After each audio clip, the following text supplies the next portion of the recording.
뉴욕 증시 3대 지수가 혼조세로 거래를 마쳤습니다. 트럼프 대통령의 관세 불확실성에 미국 소비자 신뢰 지수가 지난 2021년 이후 가장 큰 낙폭을 기록하면서 기술주 투매로 이어졌습니다. 테슬라의 지난달 유럽 시장 판매량이 1년 전보다 절반 가까이 감소한 것으로 집계됐습니다. 주가는 8% 넘게 급락해 시가총액 1조 달러 선이 무너졌습니다. 비트코인 가격은 9만 달러 밑으로 떨어졌습니다. 위험자산 회피 현상이 가상자산 시장에서도 확산하고 있습니다. 윤석열 대통령 탄핵 심판이 최종 변론을 끝으로 어제 종결됐습니다.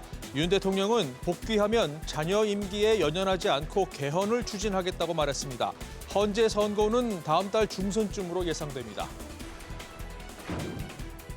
오늘은 전국이 대체로 맑은 가운데 건조한 날씨를 보이겠습니다. 아침 출근길 기온은 영하 7도에서 영상 3도, 낮에는 최고 13도까지 오르면서 평년 수준을 웃돌겠습니다.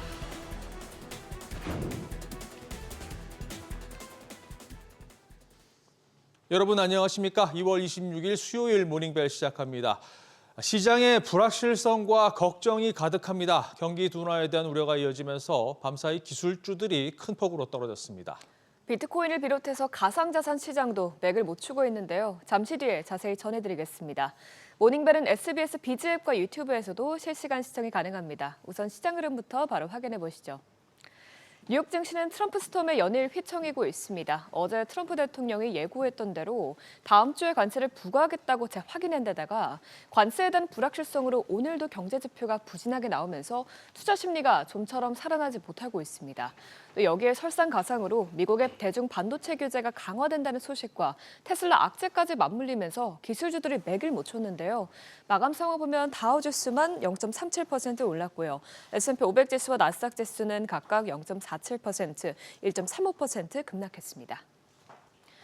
유럽 증시도 분위기가 좋지 못했습니다. 트럼프 대통령이 네덜란드 당국자들과 만나 대중 반도체 수출과 유지 보수를 제한하라고 밝히면서 전반적으로 기술주를 중심으로 매도세가 확산했는데요. 주요국 마감 상황 보면 영국 푸시 지수만 소폭 올랐고요. 독일 닥스 지수는 0.07%, 프랑스 까크 지수는 0.49% 떨어졌습니다. 국채 수익률은 경기 침체에 대한 불안감이 커지면서 급락했습니다. 경제 악화 가능성이 커지면서 연준이 높은 인플레이션 속에서도 경기 부양을 위해서 금리 인하에 나설 것이라는 전망도 나오자 채권 시장에 매수세가 몰린 것으로 보이는데요. 오늘 10년물 국채 수익률과 2년물 국채 수익률은 각각 0.01%포인트, 0.06%포인트 떨어지면서 지난 12월 중순 이후 최저치까지 내렸습니다. 전반적인 위험자산 선호 심리가 위축되면서 비트코인도 큰 폭으로 떨어졌습니다. 며칠 전에 역대 최대 규모의 해킹 사건이 일어나면서 투심이 회복되지 못한 상황에서 경제 불확실성까지 커지자 위험자산 매도세가 강해진 것인데요. 오늘 코인베이스에서 비트코인 가격은 한때 8만 5천 달러대까지 떨어졌고요. 오전 5시 기준 업비트에서는 1억 2,700만 원대에서 거래됐습니다. 국제유가도 크게 밀렸습니다. 다음 주부터 미국이 캐나다와 멕시코에 관세를 부과할 경우 잠재적으로 석유 수요가 감소할 수 있다는 전망에 약세를 보인 것으로 풀이되는데요. 오늘 WTI와 브렌트유는 각각 배럴당 68달러, 73달러 선에서 거래됐습니다. 이어서 오늘 시장의 최대 악재 중 하나였던 지표도 살펴보면 이번 미국의 소비자 신뢰지수는 98.3으로 공개되면서 작년 6월 이후 가장 낮았고요. 기준선인 100선을 밑돌았습니다. 100 미만의 소비자 신뢰지수는 비관 전망을 갖는 소비자들이 낙관 전망을 가진 소비자들보다 더 많다는 뜻입니다. 특히 사업 노동시장에 대한 소비자의 단기 전망을 반영하는 기대지수는 전달보다 9.3포인트 내려간 72.9를 기록했는데요. 기대지수가 경기 침체 위험 신호로 여겨지는 80선 미만 구간에 닿은 것은 지난해 6월 이후 처음입니다. 이에 대해서 전문가들은 관세 위협으로 소비자들의 전망이 비관적으로 바뀌었다고 평가했는데 실제로 조사 측은 2019년 이후 가장 높은 수준으로 무역과 관세에 대한 언급이 많았다고 말했습니다. 한편 리치몬드 지역 제조업 지수는 전달 대비 개선된 것으로 나타났지만 이 지표에서도 미래 전망에 대한 지수는 크게 감소한 것으로 나타났습니다. 향후 지역사업 여건 지수는 32에서 2로 급락했고요. 미래 출하 지수 및 신규 주문 지수도 모두 감소한 것으로 나타났습니다. 또한 대부분의 지역에서 앞으로 12개월 동안 지불 가격과 수출 가격 모두 오를 것이라고 언급하기도 했는데 그만큼 관세로 인해서 대부분의 기업들이 타격을 입을 것이라는 점을 반영하고 있는 것으로 보입니다. 이외에도 카카오톡 채널에서 머니랩 추가하시면 다양한 해외 주식 정보 확인할 수 있으니 많은 참여 바랍니다. 시총 1위부터 5위까지 보면 애플은 소폭 올랐고요. 내일 4분기 실적을 발표하는 엔비디아는 2.8% 하락했습니다. 중국의 딥시크 출연에도 탄탄한 장기 전망을 제시할 수 있을지에 시장에 관심이 쏠려 있는데요. 이런 가운데 월가에선 현 주가 수준을 크게 웃도는 목표 주가를 잇따라 제시했습니다.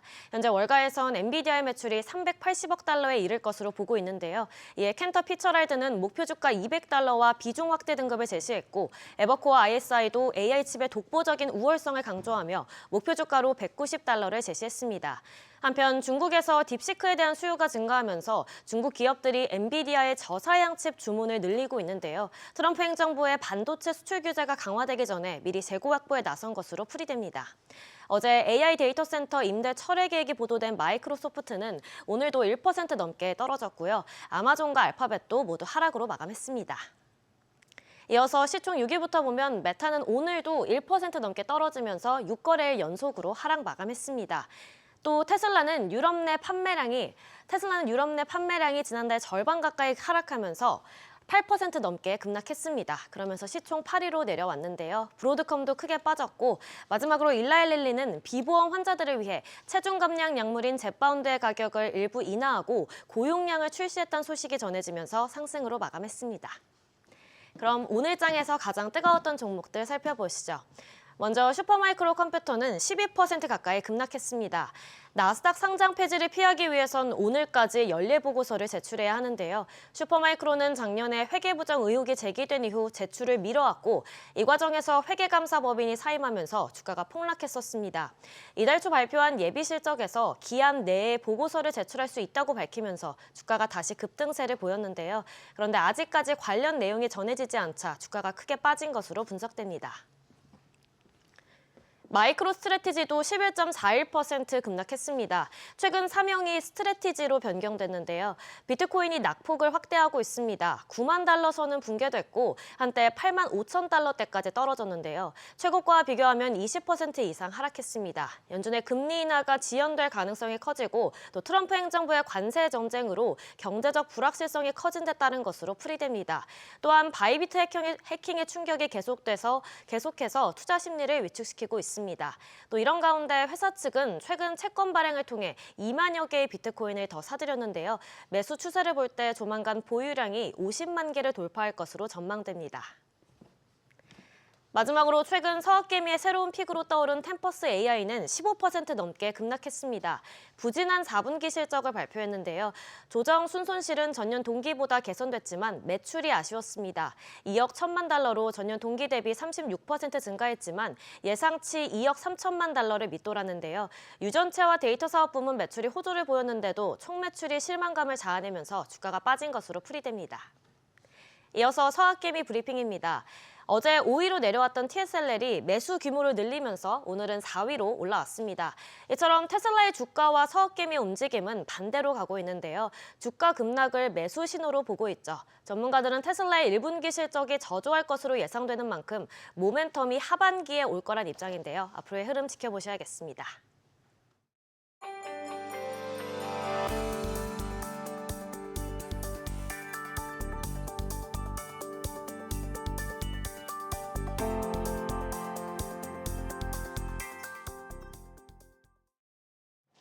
테슬라의 지난달 유럽 시장 판매량이 1년 전과 비교해 거의 반토막 난 것으로 집계됐습니다.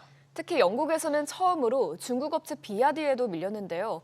자세한 내용 취재 기자 연결해 알아보겠습니다. 최나리 기자. 네, 최나리입니다.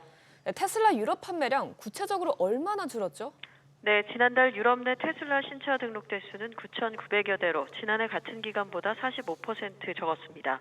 독일과 프랑스에서의 판매량은 1년 전보다 60%가량 감소했고 스웨덴과 노르웨이 등에서도 큰 폭으로 줄었습니다.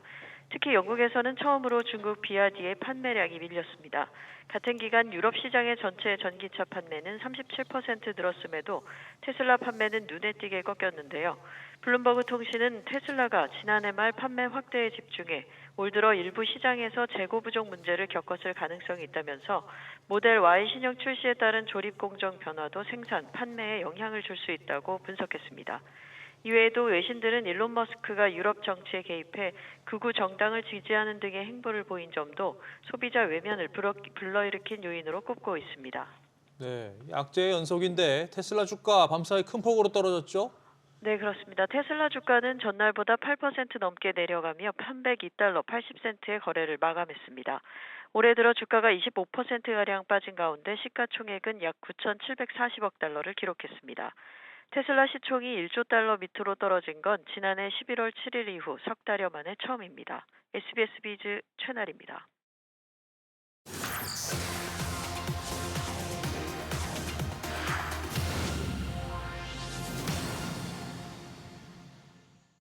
트럼프발 관세 충격에 가상자산 시장이 흔들리면서 비트코인 가격이 밤사이 9만 달러 선 아래로 떨어졌습니다.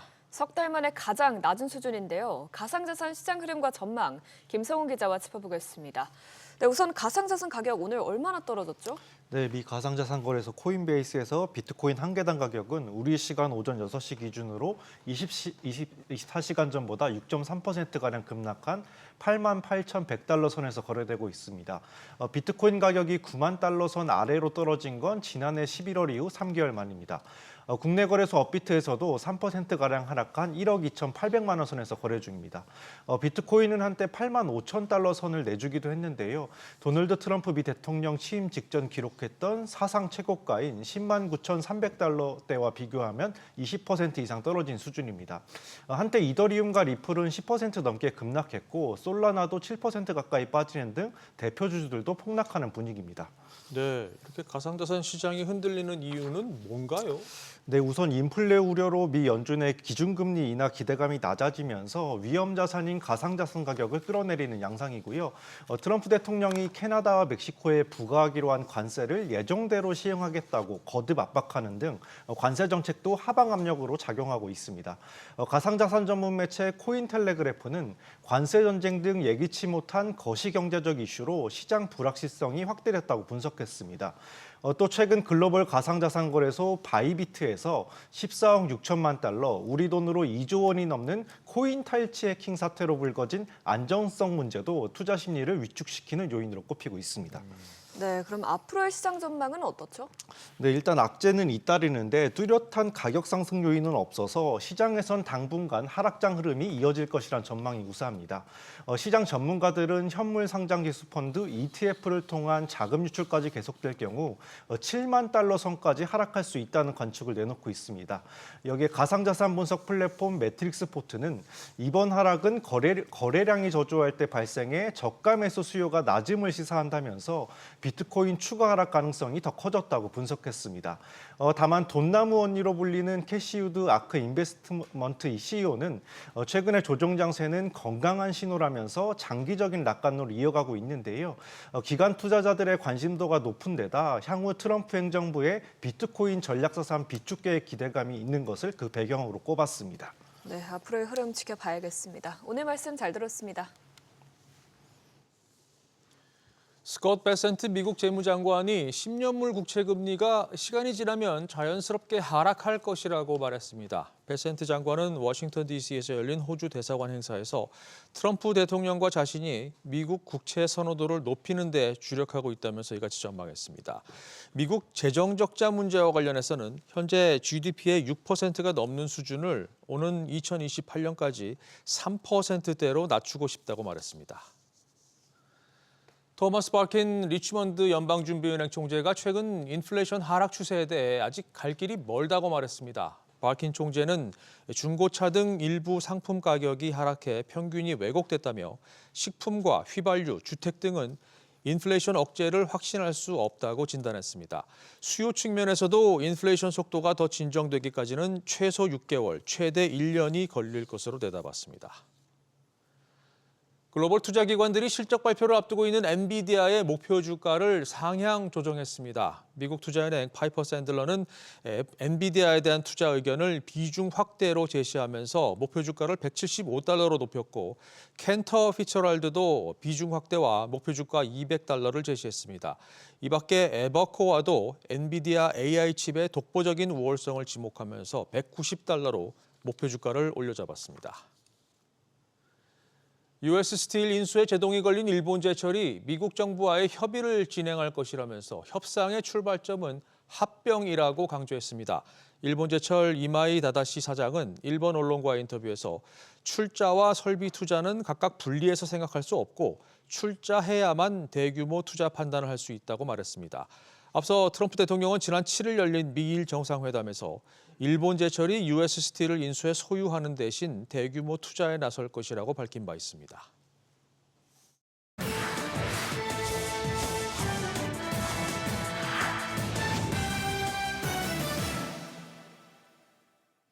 외신이 주목한 주요 이슈들 글로벌 비즈에서 짚어보겠습니다. 매체별 헤드라인부터 보시죠. 먼저 로이터 통신입니다. 빠르게 재편되는 AI 각축장에서 중국 딥시크의 질주를 눈여겨봤습니다. 차기 모델을 앞당겨 공개하기로 했고요. 포춘지는 딥시크 효과로 중국 기업들이 엔비디아의 저사양 칩 사재기에 나서고 있다는 소식 전했습니다. 유독 중국 관련 기사가 많은 하루였는데요. 파이낸셜 타임즈는 미국의 제재에도 화웨이의 AI 칩 수율이 크게 올라갔다는 소식을 예의주시했습니다. 니혼게이자의 신문은 한국에서 반도체 핵심 소재를 만들기로 한 일본 스미토모 화학 소식을 짚었고요. 마지막으로 뉴욕타임즈, 무소불위 머스크를 정전하고 나선 미국 법원 이야기를 다뤘습니다. 하나씩 자세히 들여다보죠.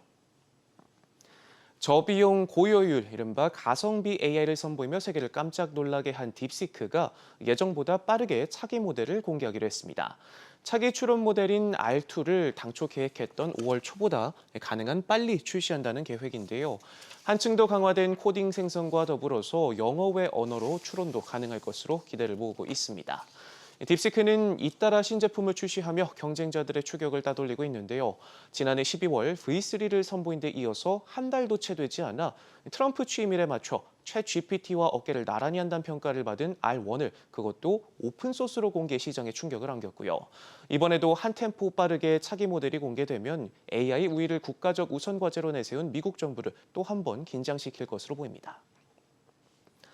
중국에서 딥시크에 대한 수요가 폭발적으로 늘어나는 가운데 현지 기업들이 엔비디아의 저사양 칩 H20 주문을 늘리고 있는 것으로 전해졌습니다.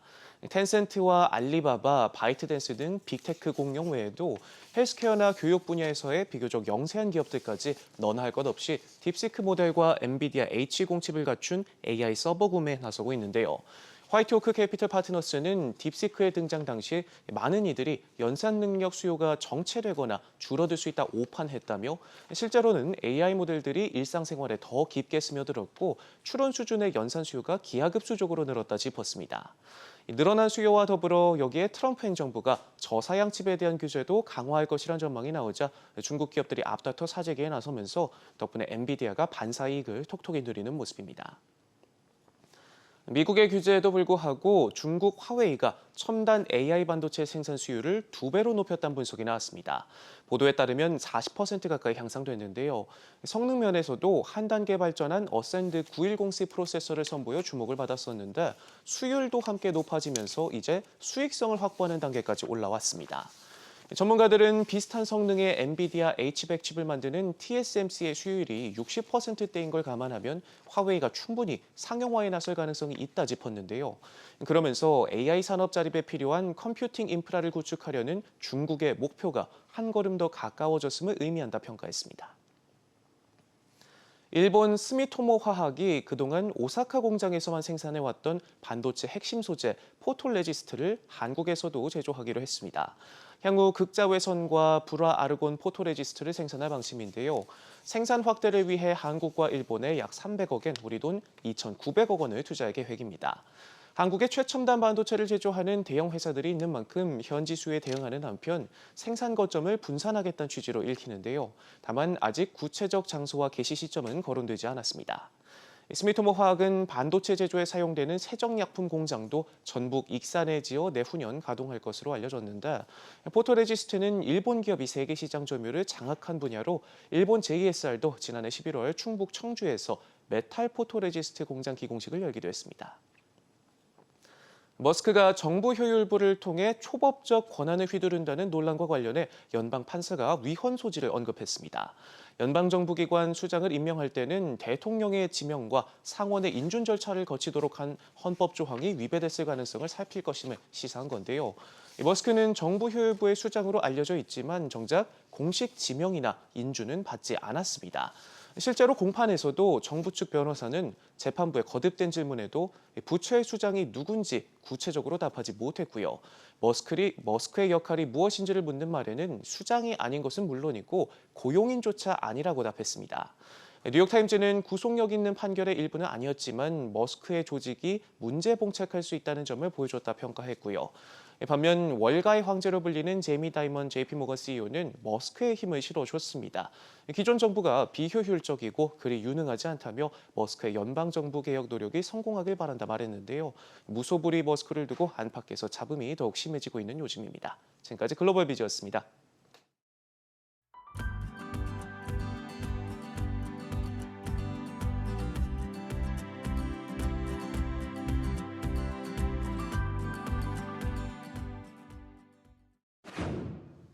자, 계속해서 밤사이 뉴욕 증시 흐름 보면서 전략 세워보겠습니다. 레몬 리서치 김민수 대표 연결돼 있습니다. 대표님 안녕하십니까?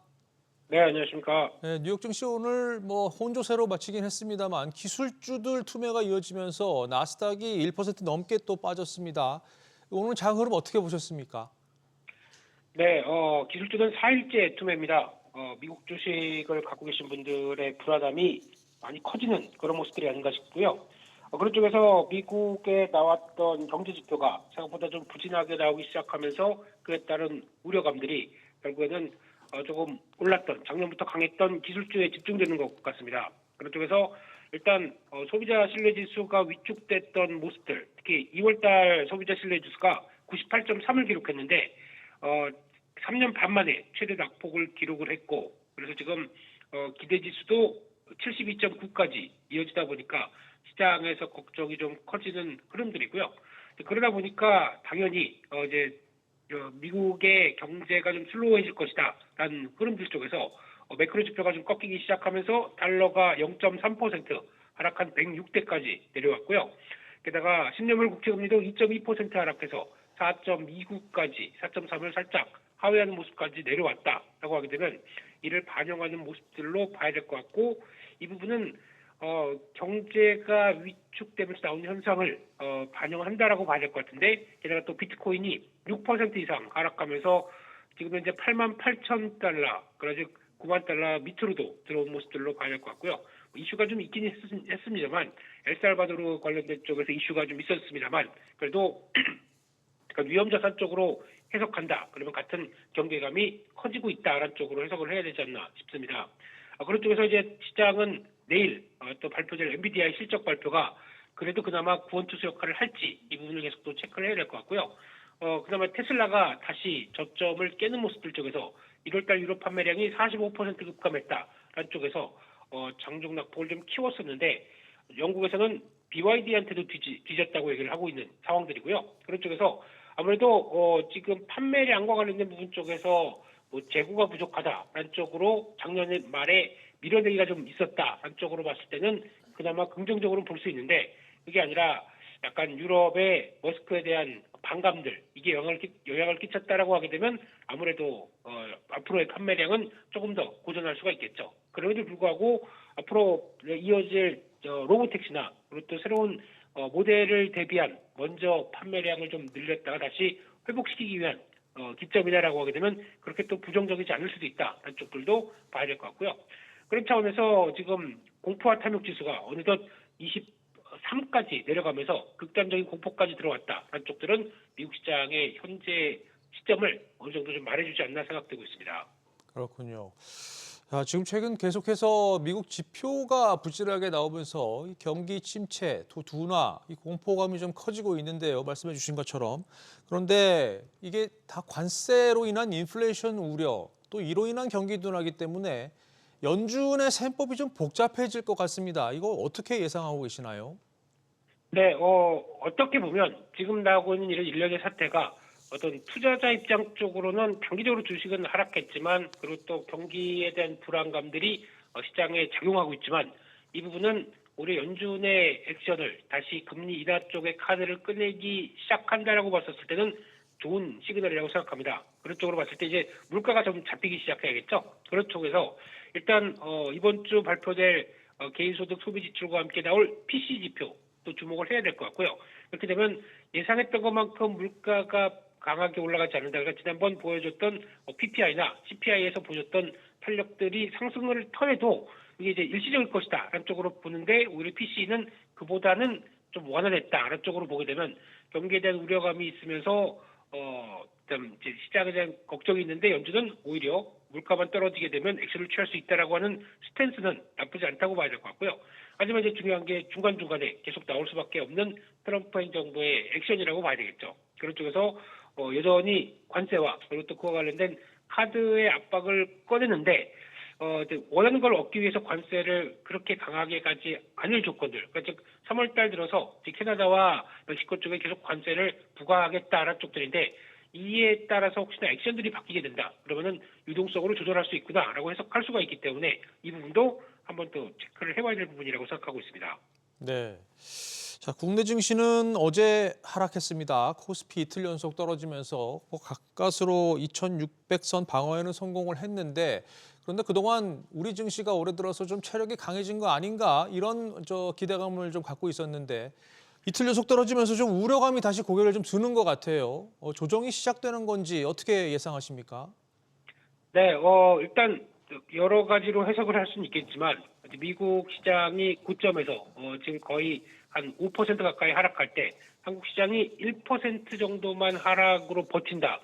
이거는 그래도 긍정적인 시그널이라고 봐야 되겠죠. 그리고 또 무엇보다 기대감은 불안하긴 하지만 기대감은 갖고 있는 상황들인데 솔직히 여기까지 왔던 작년의 주가 흐름들을 보게 되면 일단 지금은 일단 뭐 견딘다라고 보는 게 맞을 것 같고요. 그런 쪽에서 일단 지금 잘 버텨내야 미국 시장이 다시 턴할 때 좀 더 도움이 되겠죠. 그런 관점 쪽에서 시장의 지지력들을 오늘도 체크하는 게 제일 중요하지 않을까 생각되고 있는데 아마 국내 증시는 잘 버틸 겁니다. 잘 버티는데 그 다음의 액션에 대해서 관심이 높은데 그럼 미국이 어떤 식으로 어떤 변화로 돌아갈 것이냐 이걸 좀 더 체크를 해야 되겠죠. 그래서 이번 주 주요 이벤트 중에 하나인 엔비디아 실적과 그리고 또 주말에 발표될 PC 지표 이 두 가지를 가지고 좀 더 기도하는 마음으로 좀 봐야 되지 않나 생각되고 있는데 그럼에도 불구하고 지금 국내 증시 쪽에서는 뚜렷하게 지수는 고점에서 정체를 보여도 어떤 섹터별로 보게 되면 그래도 강하게 가겠다. 그러니까 앞으로 실적과 성장을 좀 이끌어내겠다라고 하는 섹터가 분명히 있는 만큼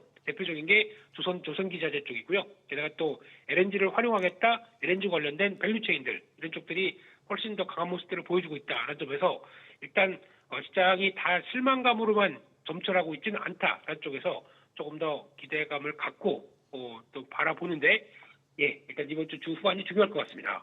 네, 섹터별로 좀 기대감을 갖고 봐야 되겠군요. 알겠습니다. 자, 지금까지 김민수 레몬 리서치 대표였습니다. 오늘 말씀 고맙습니다.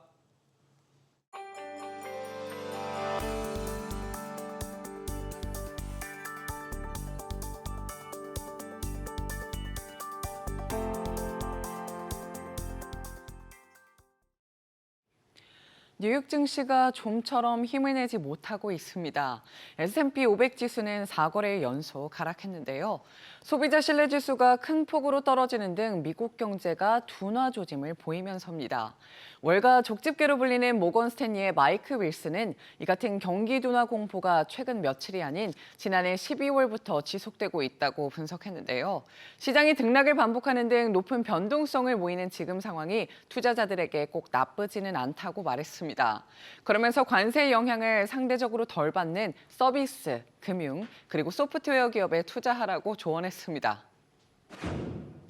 So it's just ping pong back and forth, and it's a trader's haven, but it's not great for deploying a lot of capital. It's in services. That's where the demand is greater. Other areas where there's maybe some pricing power could be in financials to some degree. There's still pricing power there. Anything that isn't affected by tariffs.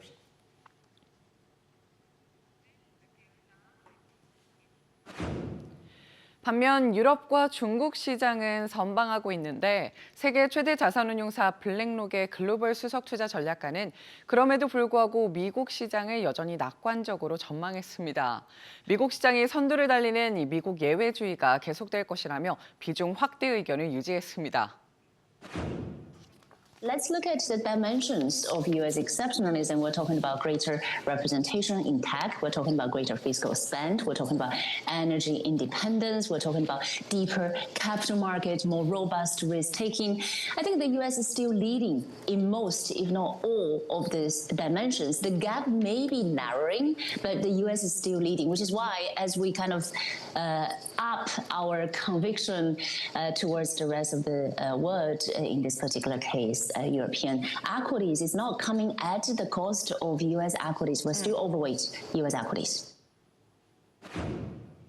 한편 유럽 국가들 사이에서는 이 방위비 지출을 늘려 국가 안보를 강화해야 한다는 목소리가 커지고 있습니다. 유럽 방위 산업에 훈풍이 부는 배경이기도 한데요. 독일의 라인메탈, 이탈리아의 레오나르도 등 유럽 방산주가 계속해서 상승 곡선을 그리고 있습니다. 유럽 최대은행 BNP 파리바의 전략가는 유럽 방산주가 더 오를 수 있다고 내다보기도 했는데요. 더 나아가 유럽 시장 전체가 오를 것이라고 전망했습니다. Our view on defense is that to have a peace and have a strong peace deal, the defense spending will increase in Europe. And with that, we think there's still some upside for the sectors. There's been some outperformance of some single name, especially some single name DAX related to that sectors. But we still think we see some tailwind out of this sector for Europe over the next months. Our view within the equity market is that there's been really a blue sky scenario for European equities so far this year. We've got better earnings than fear. We had a bit of inflection in the PMIs. We had the weaker euro. We've got the central bank that is cutting rate into Europe. And we've got also this hope around the peace deal. And we think this will continue kind of to drive equity markets. 이 같은 미국 시장 부진에는 최근 AI에 대한 투자 심리가 위축된 영향도 한 몫을 차지하고 있습니다. 곧 발표되는 AI 거물 엔비디아의 실적에 관심이 쏠리는 배경인데요. 중국 딥시크의 등장에도 불구하고 탄탄한 전망을 제시할 수 있을지 주목이 됩니다. 뱅크 오브 아메리카의 수석 투자 전략가는 딥시크의 등장으로 미국 기술주에서 중국 기술주로의 로테이션이 일어나고 있다고 분석하기도 했는데요. 다만 일시적인 현상에 불과하다고 일축했습니다. Temporarily, DeepSeek, has basically caused a peak in that story, because, if you think about everyone is just all in on AI, but all in on US AI. And so you've got this story where, the concentration of the US market is such that you've got 7 stocks now, the Magnificent Seven, and they're worth $18 trillion. Suddenly DeepSeek comes along, it's like, well, wait a minute, we've got no Chinese, tech. And you look at the Fab 4 or whatever they're called in China, the BATX, that's $1 trillion of market cap. So I think there's definitely rotation out of US tech into Chinese tech.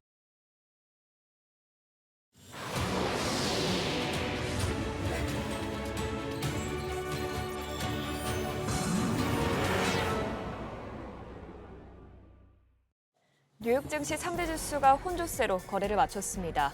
트럼프 대통령의 관세 불확실성에 미국 소비자 신뢰 지수가 지난 2021년 이후 가장 큰 낙폭을 기록하면서 기술주 투매로 이어졌습니다. 테슬라의 지난달 유럽 시장 판매량이 1년 전보다 절반 가까이 감소한 것으로 집계됐습니다. 주가는 8% 넘게 급락해 시가총액 1조 달러 선이 무너졌습니다. 비트코인 가격은 9만 달러 밑으로 떨어졌습니다. 위험자산 회피 현상이 가상자산 시장에서도 확산하고 있습니다. 윤석열 대통령 탄핵 심판이 최종 변론을 끝으로 어제 종결됐습니다. 윤 대통령은 복귀하면 자녀 임기에 연연하지 않고 개헌을 추진하겠다고 말했습니다. 현재 선고는 다음 달 중순쯤으로 예상됩니다. 오늘은 전국이 대체로 맑은 가운데 건조한 날씨를 보이겠습니다. 아침 출근길 기온은 영하 7도에서 영상 3도, 낮에는 최고 13도까지 오르면서 평년 수준을 웃돌겠습니다.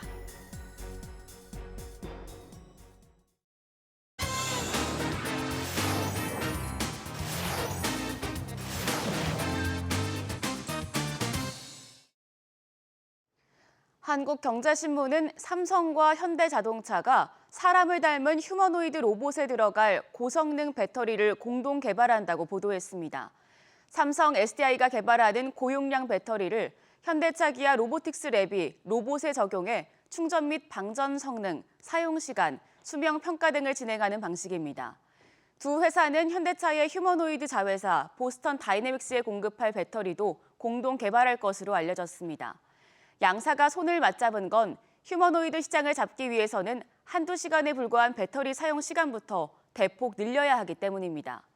2032년 660억 달러, 우리 돈 약 94조 4,592억 원 규모로 커질 휴머노이드 시장을 놓고 글로벌 로봇 기업과 배터리 업체 간 동맹이 본격화했다는 분석이 나옵니다. 매일경제신문은 K해양방산을 이끌고 있는 HD현대중공업과 한화오션이 힘을 합쳐 향후 최대 100조 원 규모의 군함 수출 시장에 도전한다고 보도했습니다. 방위사업청은 어제 HD현대중공업과 한화오션이 함정 수출사업 원팀 구성을 위한 양해각서를 체결했다면서 수상함은 HD현대중공업, 수중함은 한화오션을 중심으로 수출을 추진하기로 했다고 밝혔습니다.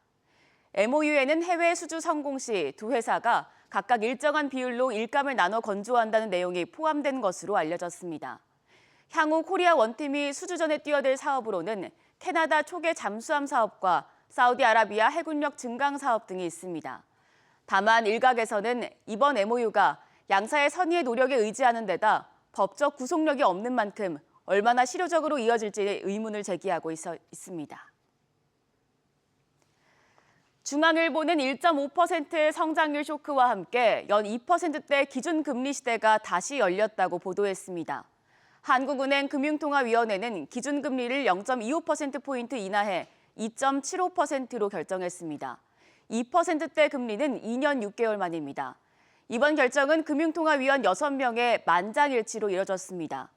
금통위는 외환시장의 경계감이 여전하지만 물가 상승률 안정세와 가계부채 둔화 흐름이 지속하는 가운데 성장률이 크게 낮아질 것이라며 기준금리를 추가 인하해 경기 하방 압력을 완화하는 것이 적절하다고 판단했다고 밝혔습니다. 한은은 올해와 내년 성장률을 각각 1.5%와 1.8%로 예상했습니다. 특히 올해 성장률 전망치를 지난해 11월 1.9%에서 크게 낮췄습니다. 비상계엄 여파로 소비가 위축되는 등 내수 부진이 심화한 게 성장 전망치를 0.2%포인트 정도 끌어내린 주요 요인으로 꼽힙니다.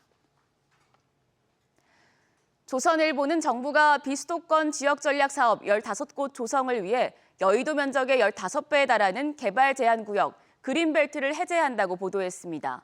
정부가 해제 가능한 그린벨트 면적을 확대하는 건 2008년 이명박 정부 이후 17년 만입니다. 이번에 선정된 지역 전략 사업은 15곳으로 부산 제2에코델타시티, 대전 나노반도체 국가산단, 광주 미래차 국가산단 등입니다. 지역별로는 창원권이 4곳으로 가장 많고 부산권과 울산권, 광주권이 각 3곳, 대구권과 대전권이 각 1곳 등입니다. 정부가 그린벨트를 대대적으로 풀기로 한 것은 각 지자체가 현재 활용 가능한 그린벨트 해제 총량이 부족해 대규모 산단 등을 추진하는 데 어려움을 겪자 첨단 산업을 육성해 침체한 지역 경제를 살리기 위해서입니다. 실제 그린벨트 해제가 시작되는 시점은 이르면 내년 상반기가 될 전망입니다. 정부는 사업이 본격 추진될 경우 총 사업비 27조 8천억 원을 투입해서 124조 5천억 원의 생산 유발 효과와 38만 명의 고용 유발 효과를 낼 것으로 보고 있습니다. 한국경제신문은 새학기를 앞두고 서울 주요 학군지 전셋값이 뛰고 있다고 보도했습니다. 한국부동산원에 따르면 2월 셋째 주 서울 전셋값은 한 주 전보다 0.02% 올랐습니다. 전셋값이 가장 많이 오른 곳은 송파구였고 잠실과 신천, 방이돈 역세권과 학군지를 중심으로 전셋값이 상승하는 추세입니다. 집값 하락 추세를 보이는 이른바 노도강 등 서울 외곽 지역도 전셋값은 오름세입니다. 전문가들은 계절적인 요인에 올해 아파트 분양과 입주 물량 감소로 전세 물건이 부족해져 전세가가 강세를 보이고 있다고 분석했습니다. 정책 불확실성 등으로 인한 매수 관망세도 전월세 수요가 증가하는 원인으로 꼽힙니다. 매일경제신문은 한국이 초고령화 사회에 진입하면서 시니어 고객을 잡기 위한 금융권의 발걸음이 바빠지고 있다고 보도했습니다. 시니어들은 다른 연령대와 비교해 금융 자산을 많이 보유하고 있고 자녀들을 상대로 증여나 상속 등까지 고민하는 만큼 절대 인구 감소 속에서 금융사들에게는 블루오션이기 때문입니다. 신한과 KB국민, 하나, 우리 등 시중은행들은 고령층을 대상으로 하는 자산관리와 연금 서비스, 상품 개발 및 마케팅 등 다양한 업무를 전담하는 시니어 사업 관련 태스크포스와 부서를 신설해 운영 중입니다. 인구 고령화에 민감하게 반응하는 생명보험사들도 요양사업을 신규 먹거리로 보고 요양시설 건립에 나서고 있습니다. 지금까지 조간 브리핑이었습니다.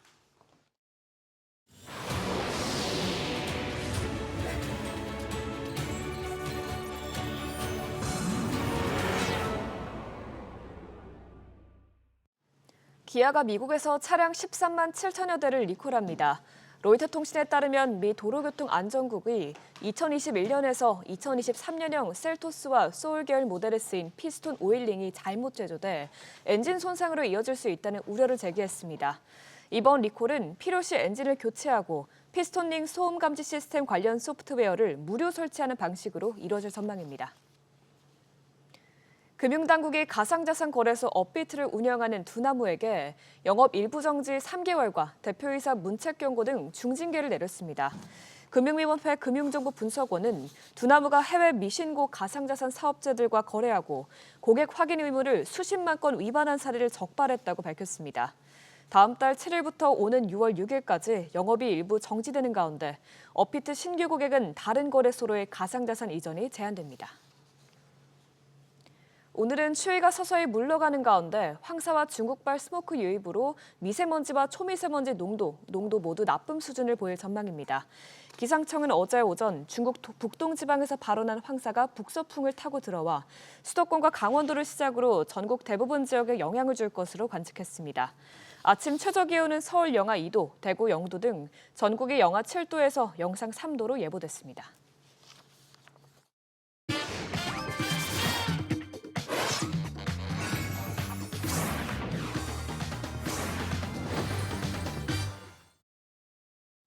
자, 오늘 아침 주요 뉴스 키워드와 함께 좀 더 자세히 분석해 보겠습니다. 김대호 박사 나오셨습니다. 박사님 어서 오십시오. 네, 반갑습니다. 네.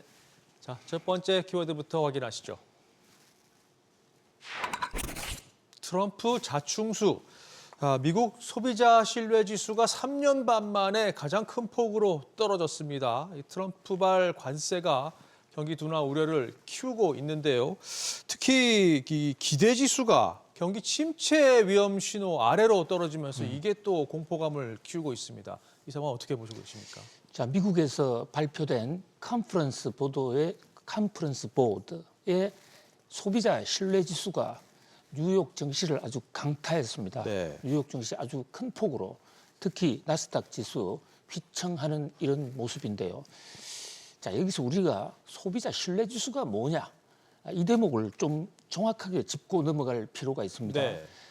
이게 영어를 한국어로 번역하는 과정에서 경제학자들이 아닌 일반 사람들이 번역을 하다 보니까 조금 직역을 해서 원래 의도를 좀 잘못 전달되는 경우가 왕왕 있어요. 네. 자, 지금 소비자 신뢰지수 하니까 소비자가 믿느냐, 얼마만큼 믿느냐, 신뢰라는 건 믿는다는 뜻이 아닙니까? 그렇죠. 소비자가 믿는다, 뭐를 믿느냐, 경기를 믿느냐, 이런 지수, 이것은 소비자의 단순한 의견 표시에 불과한 거 아니냐? 이 지표가 뭐 그렇게 중요하냐? 이렇게 생각할 수가 있어요. 네.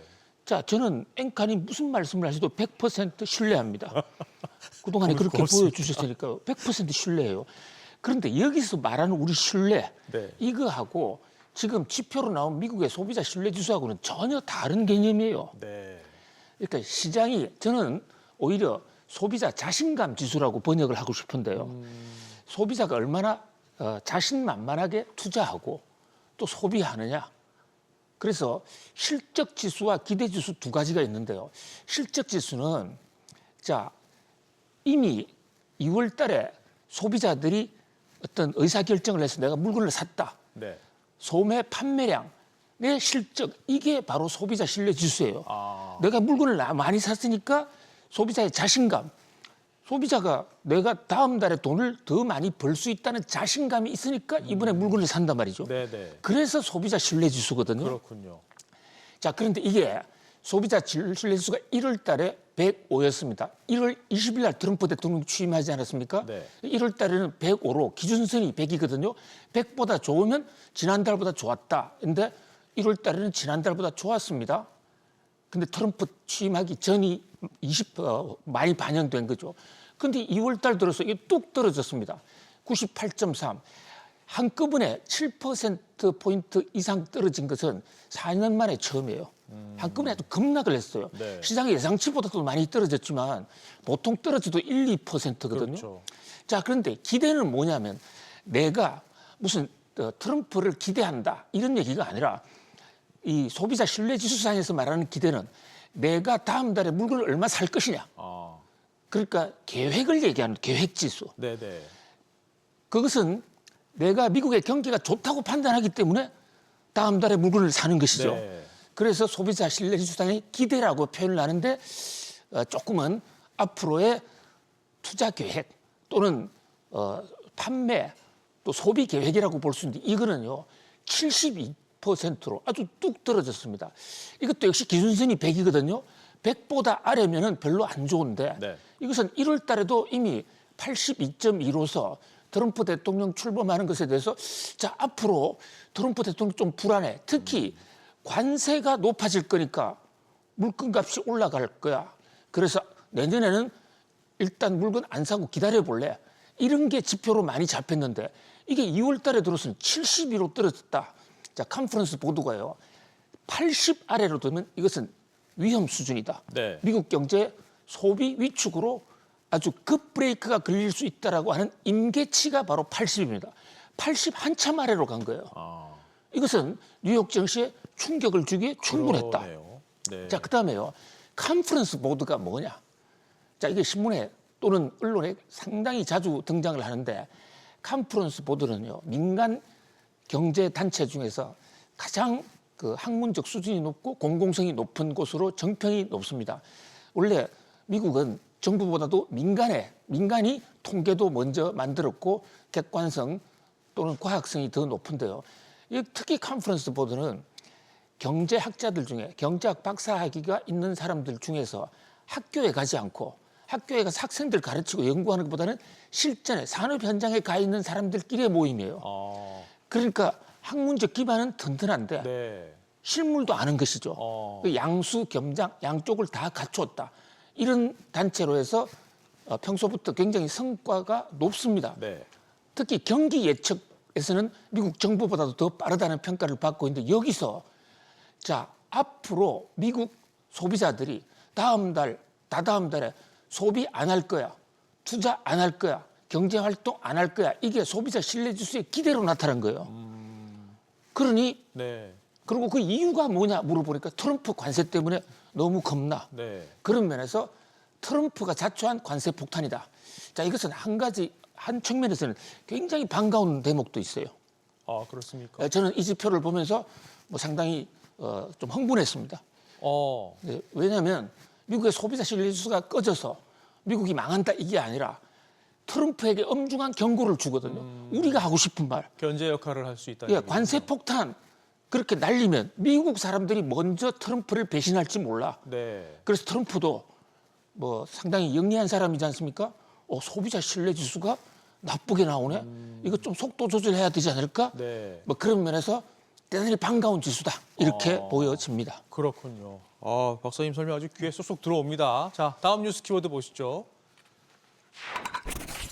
엔비디아 폭탄. 자, 이제 하루 앞으로 다가왔습니다. 엔비디아 실적. 우리 시간으로 이제 다 내일 아침 요 시간이면 다 수치가 나올 텐데요. 자, 수치보다 중요한 게 지금 엔비디아가 처해 있는 상황입니다. 여러 개의 지금 폭탄을 지금 쥐고 있는 모양새인데 과연 이 실적이 이 폭탄을 극복하고 증시에 좀 상승 모멘텀을 제공할 수 있을지 이게 관건인데요. 어떻게 예상하십니까, 박사님? 자, 지금 앵커님 5개의 폭탄을 쥐고 있다는 그 대목이 아주 공감이 되는데요. 이 폭탄이라는 게 잘 터지면 축포, 그렇죠. 아주 셀리브리티가 네. 될 수도 있고요. 불꽃놀이가 되는 거죠. 예, 잘못 터지면 우리 다 같이 죽을 수도 있는 네.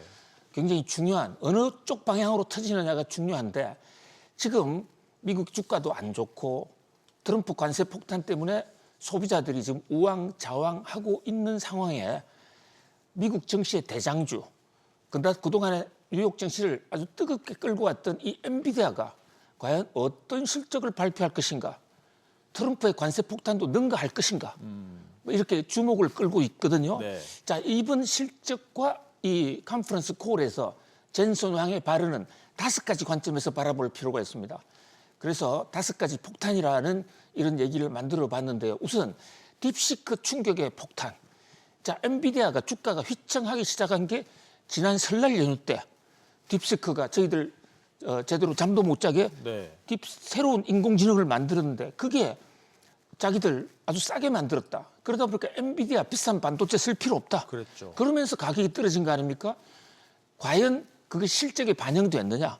또 젠슨왕은 이 딥시크 충격에서 어떻게 생각하느냐? 자, 그런데 지금 딥시크가 뉴 버전을 내놓습니다. 곧. 그러니까 기존 버전도 오픈 AI, 올트만의 오픈 AI를 능가했다는 얘기가 있는데 또 다른 어드밴스드된 발표를 내놓고 네. 그것도 우리 싼 거 썼어 하면 엔비디아가 훅 갈 수도 있어요. 자, 두 번째 마이크로소프트라는 회사. 이게 클라우드 데이터 센터 하는 회사인데 이게 마이크로소프트가 엔비디아를 가장 많이 사갔거든요. 네. 엔비디아의 GPS 반도체. 그런데 느닷없이 데이터 센터를 임대하겠다고 계약을 했는데 두 건이나 취소해버렸어요. 아, 이제 그 공급이 많다. 투자를 너무 과잉으로 했다 해가지고 엔비디아 거 안 사가나? 네. 아니면 그냥 단순한 계약 변경일 수도 있습니다. 그게 두 번째 폭탄. 그다음에 세 번째 엔비디아 폭탄은 블랙웰에 계속 불이 난다. 뜨거워진다. 네. 아, 이게 정말 사실인가? 그다음에 네 번째 양자 컴퓨팅. 이게 빨리 나오면 엔비디아의 GPU가 필요 없을 수도 그렇죠. 있다. 물론 양자 컴퓨터는 아직 속도가 더 기다려야 되겠습니다만 그다음에 마지막 5번째는 브로드컴이나 AMD에서 지금 엔비디아를 추격하고 있다고요. 네. 새로운 기술이 나오면 엔비디아 독점은 조만간 독점은 깨집니다. 네. 그 독점 깨지는 시점이 어디냐?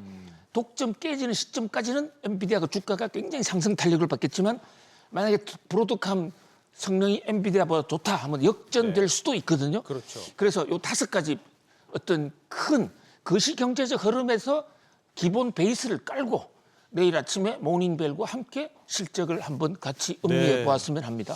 자, 지금 말씀하신 것처럼 수치 외에 짚어봐야 할 변수들 많습니다. 자, 다음 뉴스 키워드 보시겠습니다. 프랑스 자존심. 자, emmanuel 마크롱 프랑스 대통령, 트럼프 대통령 얼마 전 만났죠. 정상회담 관련해서 이 평가들이 지금 프랑스 내부에서 나오고 있는데요. 할 말은 했다. 프랑스의 자존심을 지켰다라는 평가가 나오는데 미국과 프랑스 간 이 자존심 문제는 뭐 어제 오늘 일이 아니지 않습니까? 예, 프랑스 언론은 마크롱 역시 우리의 대통령 하면서 환호와 아주 갈채를 보내고 있는 그런 논조가 만연하고 있습니다. 네. 마크롱이 백악관에 유럽 정상으로서는 처음으로 갔는데 무슨 기싸움도 하고 말싸움, 특히 트럼프 대통령의 특징이 악수 한 번 하면 꽉 쥐고 상대를 위협합니다. 네, 네. 그리고 손을 안 놔줘요. 네. 근데 마크롱이 키도 작은 분이 같이 꽉 누르면서 오히려 트럼프의 손을 안 놔줬습니다. 네. 그게 어떤 언론은 15초, 어떤 언론은 17초 이러는데 네. 제가 볼 때 17초가 맞는 것 같아요. 아, 제 보셨습니까? 17초 동안 트럼프를 눌렀다. 그런 게 프랑스 언론에 지금 보도가 되고 있어요. 자, 지금 트럼프, 마이웨이, 트럼프 말에 대해서는 아무도 옴짝달싹도 못하고 그대로 따를 수밖에 없는 눈치보기. 정말 세계가 트럼프에 웅크려 있는 상황인데 프랑스, 다 망해간 줄 알았던 프랑스가 미국에 가서 저 보시죠. 당당하게 손도 쾅 치고 저거 17초 손 안 놓습니다. 자, 이런 대목 프랑스 국민들은 상당히 통쾌했다 이러는데 특히 대화 내용도 보면요. 지금 트럼프 대통령의 우크라이나 러시아 전쟁과 관련해서 우크라이나가 우리 돈 가져갔지 않느냐. 그거 빌려준 돈 우리 돌려받자. 이러니까 무슨 소리. 우리가 언제 빌려주느냐. 그냥 냈다. 그리고 돌려받아야 한다면 침공한 러시아에 받아야 된다.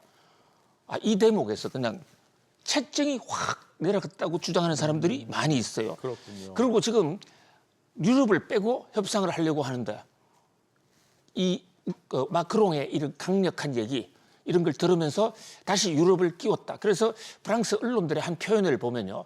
마크롱은 유럽을 다시 프랑스 협상에 끌어들이는 데 성공했다. 유럽이 더 이상 미국에 무시당하지 않게 만들었다. 감사합니다, 마크롱. 이런 보도가 지금 나오고 네. 있거든요. 잘 아시다시피 미국에 딱 들어가면 배를 타고 들어가면 허드슨강 입구에 거기에 자유의 신상이 있습니다. 자유의 신상, 그거 미국의 자유를 갖다 준 거 프랑스입니다. 프랑스죠. 프랑스가 만들어 준 거예요. 네. 프랑스의 선물입니다. 네. 독립전쟁에 승리한 거. 그리고 1776년에 미국이 영국을 상대로 독립선언을 했는데 승산이 거의 없었어요. 그런데 프랑스가 영국의 확장을 막기 위해서 미국을 도와주고 군대를 파견하는 바람에 사실상 미국의 독립전쟁은 프랑스 때문에 이기게 된 것입니다.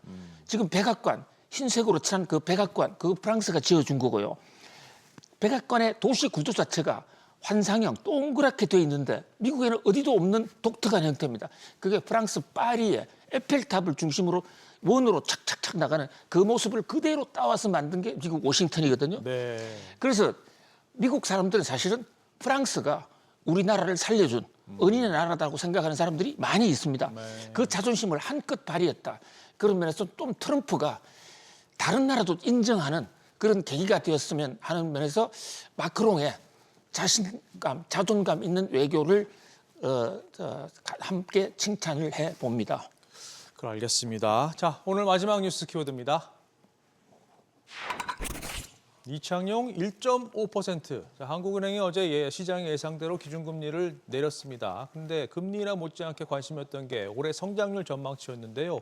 기존 1.9%에서 1.5%로 무려 0.4%포인트나 한꺼번에 내려잡았습니다. 이 상황은 어떻게 봐야 될까요? 한국 경제 빨간불이 켜졌다 이렇게 종합평가를 할 수 있겠습니다. 네. 한국은행이 어떤 곳입니까? 우리나라의 금융 상황을 계속 수시로 체크하는 모든 정보가 다 갖고 있는 곳인데 그 한국은행에서 올해 성장률, 2025년 성장률 원래는 2%로 잡았다가 1월 달에 1.9로 낮췄어요. 네. 그러다가 이번에 또 한 번 1.5로 낮췄는데 자, 이거 1.5가 어느 정도 심각하냐? 역대 한국의 연도별 최저 성장률을 볼까요? 건국 이후입니다, 이것이. 네. 자, 우리는 1980년 이전까지는 계속 플러스로 높은 성장을 해오다가 1980년에 들크등 그때 김재규, 박정희 시해 사건이 있었고 정권이 교체되는 아주 혼란한 기가 있었죠. 거기에 계엄령도 터지고 그때 마이너스 1.5. 그러다가 김영삼 정부 때 이 문제 IMF 외환위기 국가 부도 사태까지 가면서 마이너스 4.9. 그리고 2009년에 미국발 금융위기 플러스입니다마는 0.8 좀 부진했죠. 그다음에 2020년 코로나 팬데믹 때 0.7 그리고 2023년에 미국이 금리 인상 가파르게 하는 바람에 1.4 요게요. 우리 건국 80년 역사에서 1.5보다 낮은 거는 딱 5번밖에 없었습니다. 그러니까 올해 한국은행이 2025년에 성장률이 1.5%밖에 안 된다. 그것은 6번째로 낮은 성장률이에요. 네. 물론 경제 규모가 확대되면 성장률이 조금 둔화되는 그런 속성은 있습니다만은 그러나 한꺼번에 성장률 전망을 급격히 떨어뜨린 것은 매우 이례적입니다. 자, 이창용 한국은행 총재님께서는 한국 성장률이 1%에 머무는 그게 우리의 실력이다. 아주 날카롭게 지적을 했습니다. 네. 왜냐? 구조조정도 하지 않고 새로운 성장도 동력도 키우지 않은 채 기존 산업에만 의존해왔기 때문이다. 거기 만족해라. 이제 이런 얘기인데 이창용 총재의 심정은 충분히 이해가 가요.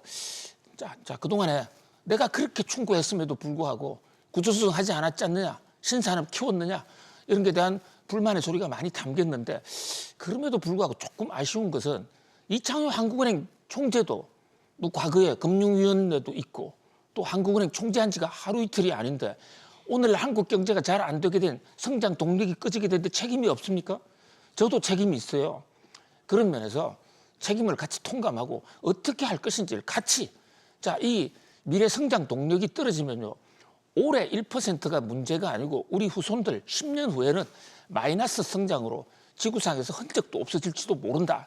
그런 좀 비상한 경계심을 갖고 우리의 산업구조 고도화 특히 재벌 위주의 경제로 해서 중소기업과 첨단 스타트업을 키울 수 없게 돼 있는 이 박약한 풍토 이거 개선을 위해서 네. 정말 함께 나서야 될 때가 아닌가. 뭐 근본적으로는 한국은행 총재의 지적에 찬사를 보냅니다. 알겠습니다. 자, 오늘 짚어본 뉴스 키워드 다시 한번 보시죠. 트럼프 자충수, 엔비디아 폭탄, 프랑스 자존심, 그리고 이창용 1.5% 이렇게 짚어봤습니다. 박사님 오늘 잘 들었습니다. 고맙습니다. 감사합니다.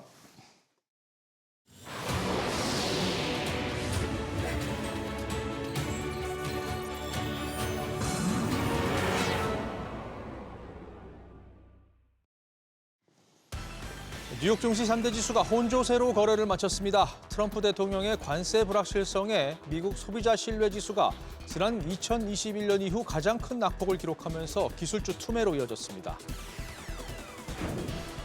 테슬라의 지난달 유럽 시장 판매량이 1년 전보다 절반 가까이 감소한 것으로 집계됐습니다. 주가는 8% 넘게 급락해 시가총액 1조 달러 선이 무너졌습니다. 비트코인 가격은 9만 달러 아래로 떨어졌습니다. 위험자산 회피 현상이 가상자산 시장에서도 확산하고 있습니다. 윤석열 대통령 탄핵 심판이 최종 변론을 끝으로 어제 종결됐습니다. 윤 대통령은 복귀하면 자녀 임기에 연연하지 않고 개헌을 추진하겠다고 말했습니다. 헌재 선고는 다음 달 중순쯤으로 예상됩니다. 오늘은 전국이 대체로 맑은 가운데 건조한 날씨를 보이겠습니다. 아침 출근길 기온은 영하 7도에서 영상 3도, 낮에는 최고 13도까지 오르면서 평년 수준을 웃돌겠습니다.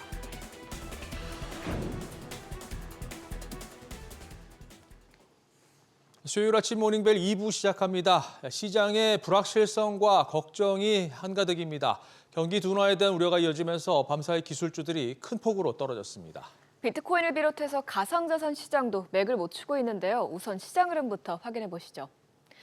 뉴욕 증시는 트럼프 스톰에 연일 휘청이고 있습니다. 어제 트럼프 대통령이 예고했던 대로 다음 주에 관세를 부과하겠다고 재확인한 데다가 관세에 대한 불확실성으로 오늘도 경제 지표가 부진하게 나오자 투자 심리가 좀처럼 살아나지 못하고 있습니다. 여기에 설상가상으로 미국의 대중반도체 규제가 강화된다는 소식과 테슬라 악재까지 맞물리면서 기술주들의 맥을 못 쳤는데요. 마감 상황 보면 다우지수만 홀로 0.37% 올랐고요. S&P 500 지수와 나스닥 지수는 각각 0.47%, 1.35% 떨어졌습니다.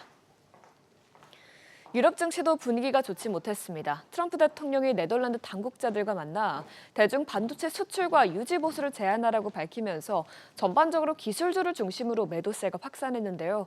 주요국 마감 상황을 보면 영국 푸시 지수만 소폭 올랐고요. 독일 닥스 지수와 프랑스 카크 지수는 각각 0.07%, 0.49% 내렸습니다. 국채 수익률은 경기 침체에 대한 불안감이 커지면서 급락했습니다. 경제 악화 가능성이 커지면서 연준이 높은 인플레이션 속에서도 경기 부양을 위해 금리 인하에 나설 것이라는 전망이 나오면서 채권 시장에 매수세가 몰린 것으로 보이는데요. 오늘 10년물 국채 수익률과 2년물 국채 수익률은 각각 0.09%포인트, 0.06%포인트 내리면서 지난 12월 중순 이후 최저치까지 떨어졌습니다. 전반적인 위험자산 선호 심리가 위축되면서 비트코인도 큰 폭으로 떨어졌습니다. 며칠 전에 역대 최대 규모의 해킹 사건이 일어나면서 투심이 회복되지 못한 상황에서 경제 불확실성까지 커지자 위험자산 매도세가 강해진 것인데요. 오늘 코인베이스에서 비트코인 가격은 한때 8만 5천 달러대까지 떨어졌고요. 오전 6시 기준 업비트에서는 1억 2,700만 원대에서 거래됐습니다. 국제유가도 크게 밀렸습니다. 다음 주부터 미국이 캐나다와 멕시코에 관세를 부과할 경우 잠재적으로 석유 수요가 감소할 수 있다는 전망에 약세를 보인 것으로 풀이되는데요. 오늘 WTI와 브렌트유는 각각 배럴당 68달러, 73달러 선에서 거래됐습니다. 이어서 오늘 시장의 최대 악재 중 하나였던 지표들도 살펴보면 2월 미국의 소비자 신뢰지수는 98.3으로 공개되면서 작년 6월 이후 가장 낮았고요. 기준선인 100선을 밑돌았습니다. 이 100 미만의 소비자 신뢰지수는 비관 전망을 갖는 소비자들이 낙관 전망을 가지는 소비자들보다 많다는 것입니다. 특히 사업과 노동시장에 대한 소비자가 단기 전망을 반영한 기대지수는 전달보다 9.3포인트 내려간 72.9를 기록했는데요. 기대지수가 경기 침체 위험 신호로 여겨지는 80선 미만 구간에 닿은 것은 지난해 6월 이후 처음입니다. 이에 대해서 전문가들은 관세 위협으로 소비자들의 전망이 비관적으로 바뀌었다고 평가했는데 실제로 조사 측은 2019년 이후 가장 높은 수준으로 무역과 관세에 대한 언급이 많았다고 말했습니다. 한편 리치몬드 지역 제조업 지수는 전달 대비 개선된 것으로 나타났지만 이 지표에서도 미래 전망에 대한 지수는 크게 감소한 것으로 나타났습니다. 향후 지역 사업 여건 지수는 32에서 2로 급락했고요. 미래 출하 지수 및 신규 주문 지수도 모두 감소한 것으로 나타났습니다. 또한 대부분의 지역에서 앞으로 12개월 동안 지불 가격과 수취 가격 모두 오를 것이라고 언급하기도 했는데 그만큼 관세로 인해서 대부분의 기업들이 타격을 입을 것이라는 점을 반영하고 있는 것으로 보입니다. 이외에도 카카오톡 채널에서 머니랩 추가하시면 다양한 해외 주식 정보 확인할 수 있으니 많은 참여 바랍니다. 시총 1위부터 5위까지 보면 애플은 소폭 올랐고요. 내일 4분기 실적을 발표하는 엔비디아는 3% 가까이 하락했습니다. 중국 딥시크의 출연에도 탄탄한 장기 전망을 제시할 수 있을지 시장에 관심이 쏠려 있는데요.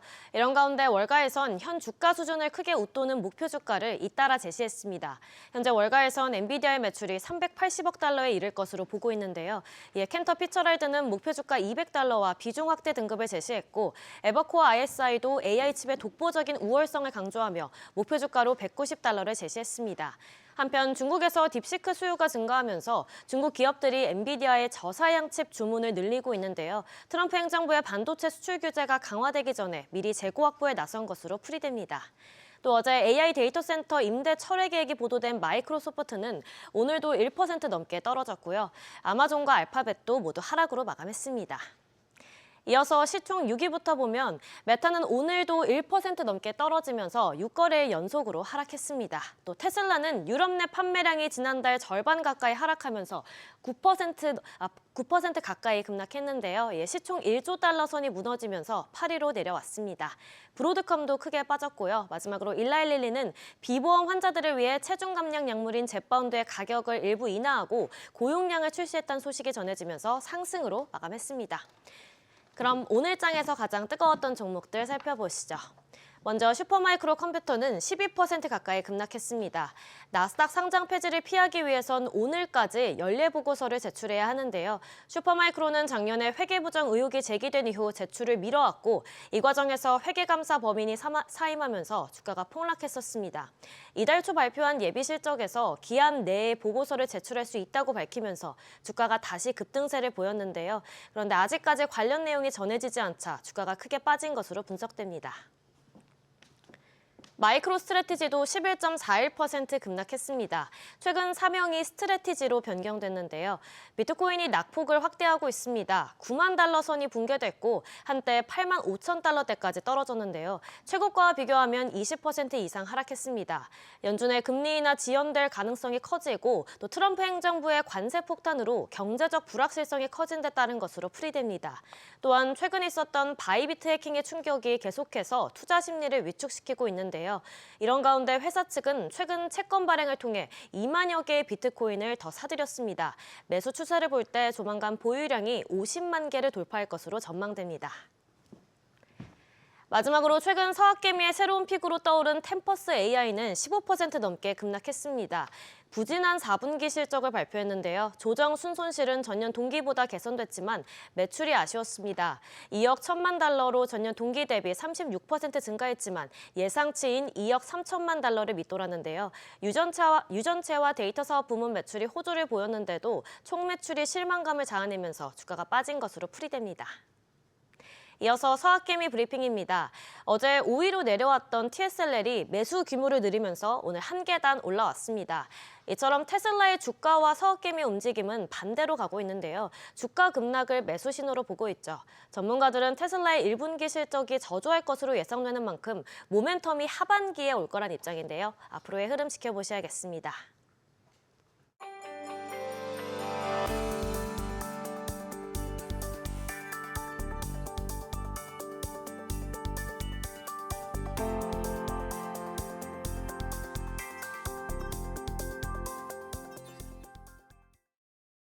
테슬라의 지난달 유럽 시장 판매량이 1년 전과 비교해 거의 반토막 난 것으로 집계됐습니다. 특히 영국에서는 처음으로 중국 업체 비아디에도 밀렸는데요.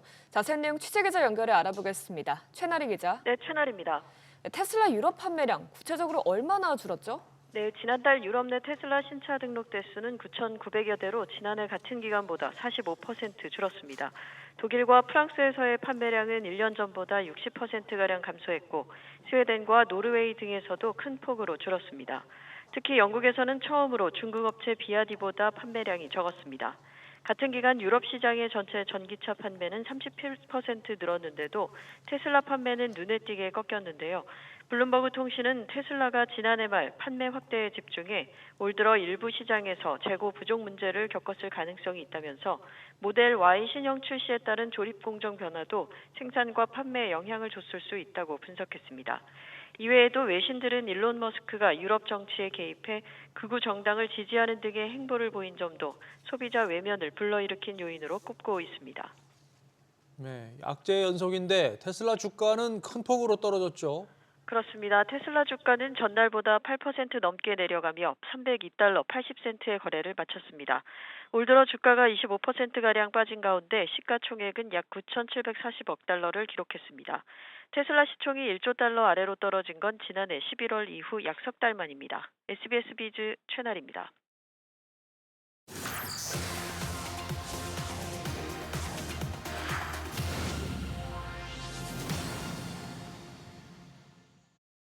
트럼프발 관세 충격에 가상자산 시장이 크게 흔들리면서 비트코인 가격이 밤사이 9만 달러 선 아래로 떨어졌습니다. 석 달 만에 가장 낮은 수준인데요. 가상자산 시장 흐름과 전망, 김성훈 기자와 짚어보겠습니다. 네, 우선 가상자산 가격 오늘 얼마나 떨어졌죠? 네, 미 가상자산 거래소 코인베이스에서 비트코인 한 개당 가격은 우리 시간 오전 7시 기준으로 24시간 전보다 6%가량 급락한 88,500달러 선에서 거래되고 있습니다. 비트코인 가격이 9만 달러 선 아래로 떨어진 건 지난해 11월 이후 3개월 만입니다. 국내 거래소 업비트에서도 2%가량 하락한 1억 2,900만 원 선에서 거래 중입니다. 비트코인은 한때 8만 5천 달러 선을 내주기도 했는데요. 도널드 트럼프 미 대통령 취임 직전 기록했던 사상 최고가인 10만 9,300달러 대와 비교하면 20% 이상 떨어진 수준입니다. 한때 이더리움과 리플은 10% 넘게 급락했고 솔라나도 7% 가까이 빠지는 등 대표주들도 폭락 분위기입니다. 네, 이렇게 가격이 급락한 이유가 뭔가요? 네, 우선은 인플레 우려로 미 연준의 기준금리 인하 기대감이 낮아지면서 위험 자산인 가상자산 가격을 끌어내리는 양상이고요. 트럼프 대통령이 캐나다와 멕시코에 부과하기로 한 관세를 예정대로 시행하겠다고 거듭 압박하는 등 관세 정책도 하방 압력으로 작용하고 있습니다. 가상자산 전문 매체 코인텔레그래프는 관세 전쟁 등 예기치 못한 거시경제적 이슈로 시장 불확실성이 확대됐다고 분석했습니다. 또 최근 글로벌 가상자산 거래소 바이비트에서 14억 6천만 달러, 우리 돈으로 2조 원이 넘는 코인 탈취 해킹 사태로 불거진 안전성 문제도 투자 심리를 위축시키는 요인으로 꼽히고 있습니다. 네, 그러면 앞으로의 시장 전망은 어떻죠? 네, 악재는 잇따르는데 뚜렷한 가격 상승 요인이 없어서 시장에선 당분간 하락장 흐름이 이어질 것이란 전망이 우세합니다. 시장 전문가들은 현물 상장지수 펀드 ETF를 통한 자금 유출까지 계속될 경우 7만 달러 선까지 하락할 수 있다는 관측을 내놓고 있습니다. 여기에 가상자산 분석 플랫폼 매트릭스포트는 이번 하락은 거래량이 저조할 때 발생해 저가 매수 수요가 낮음을 시사한다면서 비트코인 추가 하락 가능성이 더 커졌다고 분석했습니다. 다만 돈나무 언니로 불리는 캐시우드 아크 인베스트먼트 CEO는 최근의 조정 장세는 건강한 신호라면서 장기적인 낙관론을 이어가고 있는데요. 기관 투자자들의 관심도가 높은 데다 향후 트럼프 행정부의 비트코인 전략자산 비축 계획 기대감이 있는 것을 배경으로 꼽았습니다. 네, 앞으로의 흐름 좀 지켜봐야겠습니다. 오늘 말씀 잘 들었습니다. 볼로디미르 젤렌스키 우크라이나 대통령이 이번 주 미국을 방문합니다. AFP 통신과 로이터 통신 등 외신에 따르면 젤렌스키 대통령은 미국과의 광물 협정에 서명하기 위해 오는 28일 트럼프 대통령을 만날 계획입니다. 미국은 그동안 지원해온 무기 등의 대가로 히토류 개발 지분을 요구해왔고 우크라이나는 러시아의 위협으로부터 자국 안보를 보장해달라는 입장인데 미국이 당초 협상에서 우크라이나에 요구한 5천억 달러 규모의 광물 자원을 제공하는 내용은 빠진 것으로 전해집니다. 스콧 베센트 미국 재무장관이 10년물 국채 금리가 시간이 지나면 자연스럽게 하락할 것이라고 말했습니다. 베센트 장관은 워싱턴 DC에서 열린 호주 대사관 행사에서 트럼프 대통령과 자신이 미국 국채 선호도를 높이는 데 주력하고 있다면서 이같이 전망했습니다. 미국 재정 적자 문제와 관련해서는 현재 GDP의 6%가 넘는 수준을 오는 2028년까지 3%대로 낮추고 싶다고 말했습니다. 토머스 발킨 리치먼드 연방준비은행 총재가 최근 인플레이션 하락 추세에 대해 아직 갈 길이 멀다고 말했습니다. 발킨 총재는 중고차 등 일부 상품 가격이 하락해 평균이 왜곡됐다며 식품과 휘발유, 주택 등은 인플레이션 억제를 확신할 수 없다고 진단했습니다. 수요 측면에서도 인플레이션 속도가 더 진정되기까지는 최소 6개월, 최대 1년이 걸릴 것으로 내다봤습니다. 글로벌 투자기관들이 실적 발표를 앞두고 있는 엔비디아의 목표 주가를 상향 조정했습니다. 미국 투자은행 파이퍼 샌들러는 엔비디아에 대한 투자 의견을 비중 확대로 제시하면서 목표 주가를 175달러로 높였고 캔터 피츠제럴드도 비중 확대와 목표 주가 200달러를 제시했습니다. 이 밖에 에버코어도 엔비디아 AI 칩의 독보적인 우월성을 지목하면서 190달러로 목표 주가를 올려잡았습니다.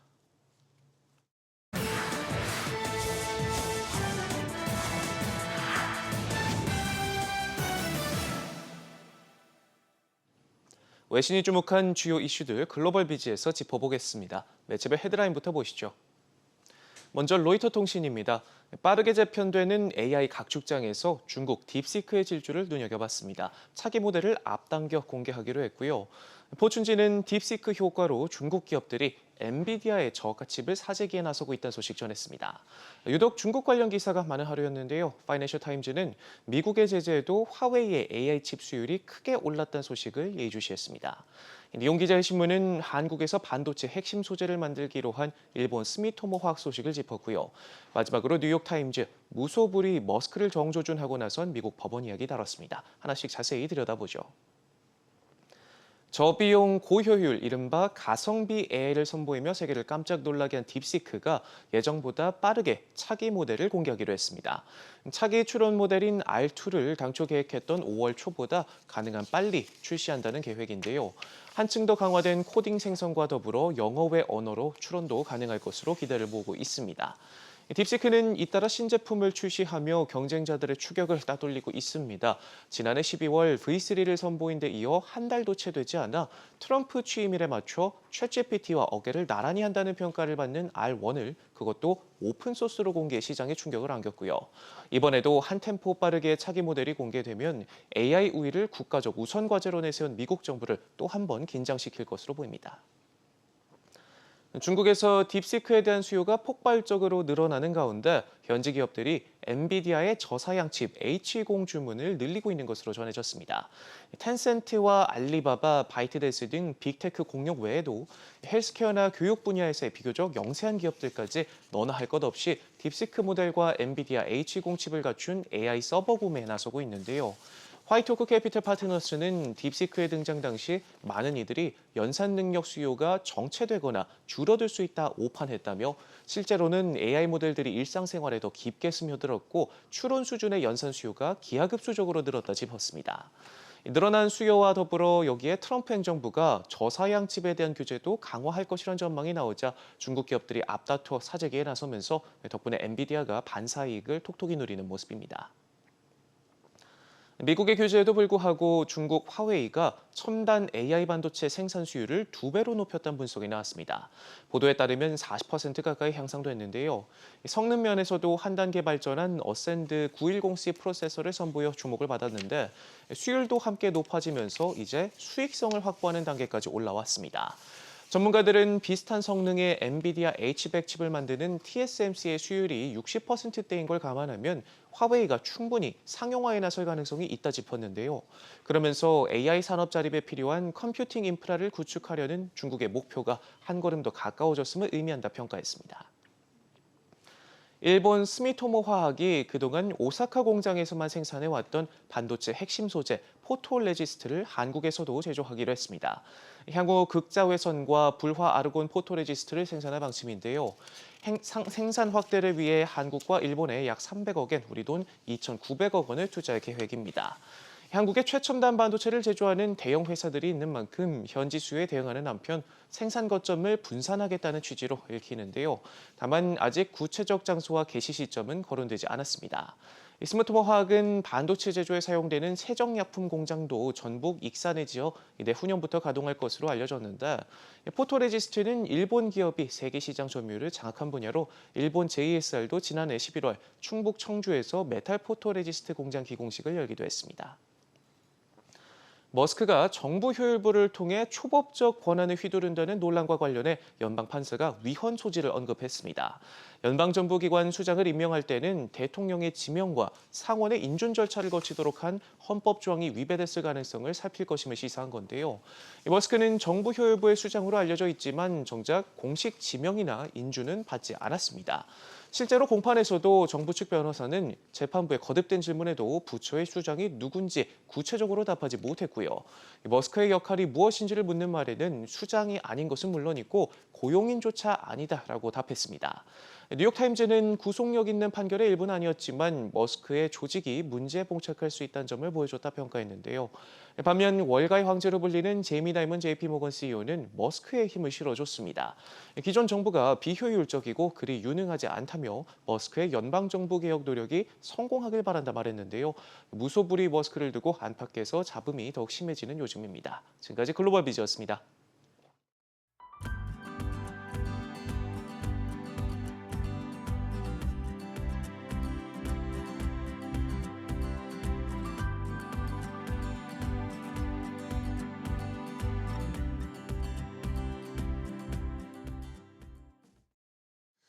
윤석열 대통령 탄핵 심판이 최종 변론까지 마치면서 종료됐습니다. 헌재 선고는 다음 달 중순쯤으로 예상되는데요. 주요 국내 이슈 류정현 기자와 짚어보겠습니다.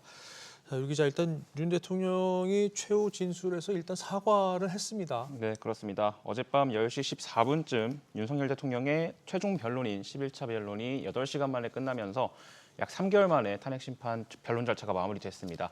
윤 대통령은 최후 진술에서 국민께 죄송하다는 뜻을 밝혔는데요. 먼저 들어보겠습니다. 사랑하는 대한민국 국민 여러분, 국가와 국민을 위한 계엄이었지만 그 과정에서 소중한 국민 여러분께 혼란과 불편을 끼쳐드린 점 진심으로 죄송스럽게 생각합니다. 다만 계엄이 정당했다는 입장은 여전히 고수했고요. 만약 직무에 복귀하면 남은 임기에 연연하지 않고 개헌에 집중하겠다는 뜻을 밝혔는데 그간 정치권에서 거론된 대통령 4년 중임제를 염두에 둔 발언으로 풀이됩니다. 또 복귀하면 대외관계에 치중하면서 국내 문제는 총리에게 대폭 넘기겠다고도 말했는데요. 개헌에 앞서 책임 총리제를 추진하겠다는 의미로 해석되는 부분입니다. 헌재는 선고기일에 대해 재판부 평일을 거쳐 추후 고지하겠다고 했는데요. 앞선 두 차례 대통령 탄핵 선고가 변론 종결 약 2주 뒤 금요일이었다는 점에서 윤 대통령의 선고는 3월 14일 전후, 이르면 3월 7일이 될 거란 전망이 나옵니다. 네. 자, 다른 소식도 좀 봅시다. 기업들 가운데 업비트를 운영하는 두나무에 중징계가 내려졌어요. 그렇습니다. 금융정보분석원이 어제 업비트 운영사인 두나무가 특정금융정보법을 위반했다고 밝혔습니다. 그간 해외 미신고 가상자산 사업자와 거래를 하고 고객 확인 의무도 제대로 지키지 않았다는 이유에서인데요. 다음 달 7일부터 3개월간의 영업 일부 정지 처분을 받게 됐습니다. 이 기간 동안 업비트 신규 고객은 다른 거래소로 가상자산을 보내거나 받는 게 금지됩니다. 거래소 간 시세 차익을 이용한 투자 등이 제한되는 건데요. 기존 고객은 제한 없이 거래할 수 있고 신규 고객이라고 하더라도 업비트 내에서의 가상자산 매매나 교환, 원화 출금은 가능합니다. 아, 그렇군요. 그리고 어제 고속도로 공사 현장에서 대형 사고가 나면서 인명피해가 발생을 했는데 후속 상황은 지금 어떻게 되고 있습니까? 네, 어제 현대엔지니어링이 시공을 맡은 서울 세종고속도로 건설 현장에서 교각 상판이 무너지는 사고가 발생해 10여 명이 숨지거나 다쳤습니다.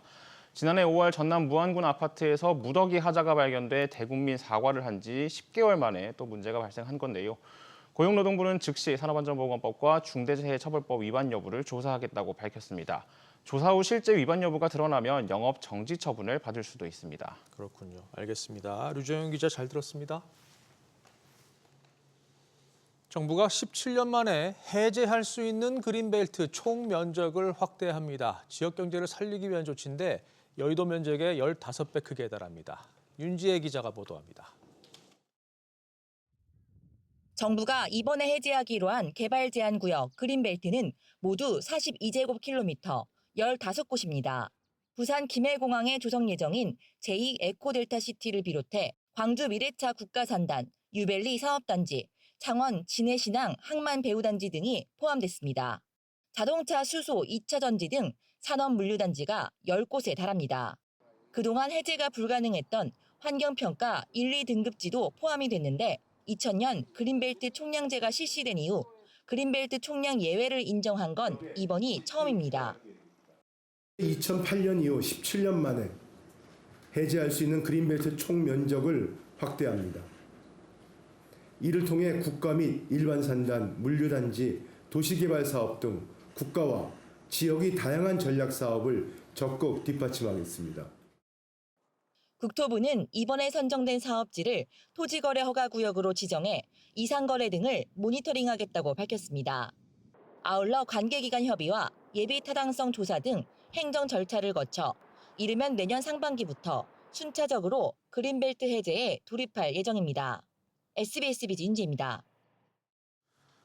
국내 대기업 오너 일가의 주식담보대출이 8개월 만에 1조 5천억 원 가까이 늘었습니다. 기업 분석 연구소 리더스 인덱스가 79개 그룹을 조사한 결과 42개 그룹에서 최소 1명 이상이 보유 주식을 담보로 대출을 받았습니다. 대출금 규모 1위 그룹은 삼성으로 홍라희 전 삼성미술관 리움관장과 이부진 호텔신라 사장, 이서현 삼성물산 전략기획 담당 사장까지 이 세 모녀의 대출금이 총 3조 2,728억 원으로 전년 대비 3,400억 원 늘었습니다. 부수입으로 연간 2천만 원 넘게 버는 건강보험 직장 가입자가 80만 명을 넘었습니다. 국회 보건복지위원회 김선민 의원이 국민건강보험공단에서 받은 자료에 따르면 급여를 빼고 이자와 배당, 임대소득 등으로만 연간 2천만 원 넘는 소득을 거두는 직장인이 약 80만 5천 명으로 전체 직장 가입자의 4%를 차지했습니다.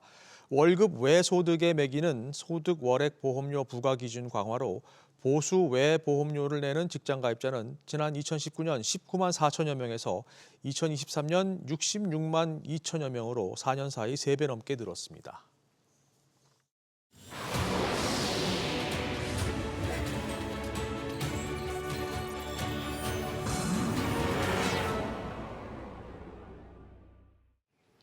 뉴욕 증시가 좀처럼 힘을 내지 못하고 있습니다. S&P 500 지수는 4거래 연속 하락했는데요. 소비자 신뢰 지수가 큰 폭으로 떨어지는 등 미국 경제가 둔화 조짐을 보이면서입니다. 월가 족집게로 불리는 모건 스탠리의 마이크 윌슨은 이 같은 경기 둔화 공포가 최근 며칠이 아닌 지난해 12월부터 지속되고 있다고 분석했는데요. 시장이 등락을 반복하는 등 높은 변동성을 보이는 지금 상황이 투자자들에게 꼭 나쁘지는 않다고 말했습니다. 그러면서 관세의 영향을 상대적으로 덜 받는 서비스, 금융, 그리고 소프트웨어 기업에 투자하라고 조언했습니다. It's just this ping pong back and forth, and it's a trader's haven, but it's not great for deploying a lot of capital. It's in services. That's where the demand is greater. Other areas where there's maybe some pricing power could be in financials to some degree. There's still pricing power there. Anything that isn't affected by tariffs, I think, looks better at relative. Software over semiconductors is another example where semis have pricing pressure, and software is not as affected by the tariffs. 반면 유럽과 중국 시장은 선방하고 있는데 세계 최대 자산운용사 블랙록의 글로벌 수석 투자 전략가는 그럼에도 불구하고 미국 시장을 여전히 낙관적으로 전망했습니다. 미국 시장이 선두를 달리는 이 미국 예외주의가 계속될 것이라며 비중 확대 의견을 유지했습니다. Let's look at the dimensions of U.S. exceptionalism. We're talking about greater representation in tech. We're talking about greater fiscal spend. We're talking about energy independence. We're talking about deeper capital market, more robust risk-taking. I think the U.S. is still leading in most, if not all, of these dimensions. The gap may be narrowing, but the U.S. is still leading, which is why, as we kind of up our conviction towards the rest of the world in this particular case, European equities is not coming at the cost of U.S. equities. We're still overweight U.S. equities. 한편 유럽 국가들 사이에서는 방위비 지출을 늘려 국가 안보를 강화해야 한다는 목소리가 커지고 있습니다.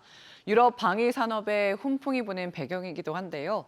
독일의 라인메탈, 이탈리아의 레오나르도 등 유럽 방산주가 계속해서 상승 곡선을 그리고 있습니다. 유럽 최대 은행 BNP 파리바의 전략가는 유럽 방산주가 더 오를 수 있다고 내다보기도 했는데요. 더 나아가 유럽 시장 전체가 오를 수 있다고 전망했습니다. Our view on defense is that to have a peace and have a strong peace deal, the defense spending will increase in Europe. And with that, we think there's still some upside for the sectors. There's been some outperformance of some single name, especially some single name DAX related to that sectors. But we still think we see some tailwind out of this sector for Europe over the next months.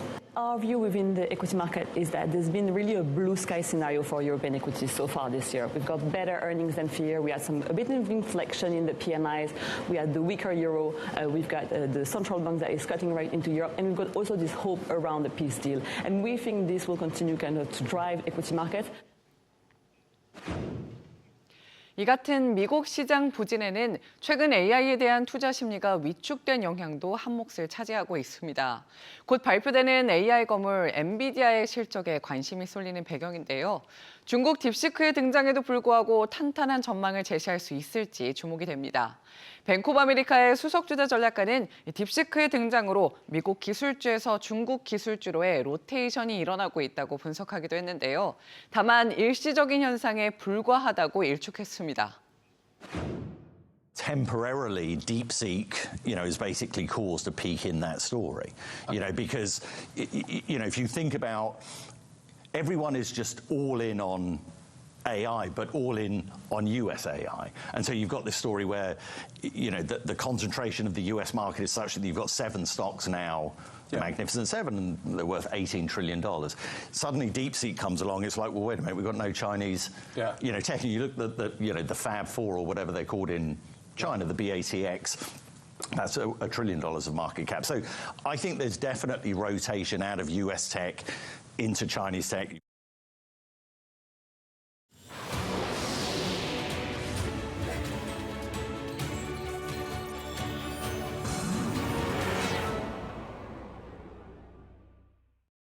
뉴욕 증시 3대 지수가 혼조세로 거래를 마쳤습니다.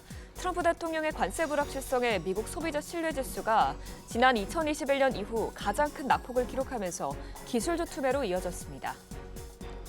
테슬라의 지난달 유럽 시장 판매량이 1년 전보다 절반 가까이 감소한 것으로 집계됐습니다. 주가는 8% 넘게 급락해 시가총액 1조 달러 선이 무너졌습니다. 비트코인 가격은 9만 달러 밑으로 떨어졌습니다. 위험자산 회피 현상이 가상자산 시장에서도 확산하고 있습니다. 윤석열 대통령 탄핵 심판이 최종 변론을 끝으로 어제 종결됐습니다. 윤 대통령은 복귀하면 자녀 임기에 연연하지 않고 개헌을 추진하겠다고 말했습니다. 현재 선고는 다음 달 중순쯤으로 예상됩니다. 오늘은 전국이 대체로 맑은 가운데 건조한 날씨를 보이겠습니다. 아침 출근길 기온은 영하 7도에서 영상 3도, 낮에는 최고 13도까지 오르면서 평년 수준을 웃돌겠습니다.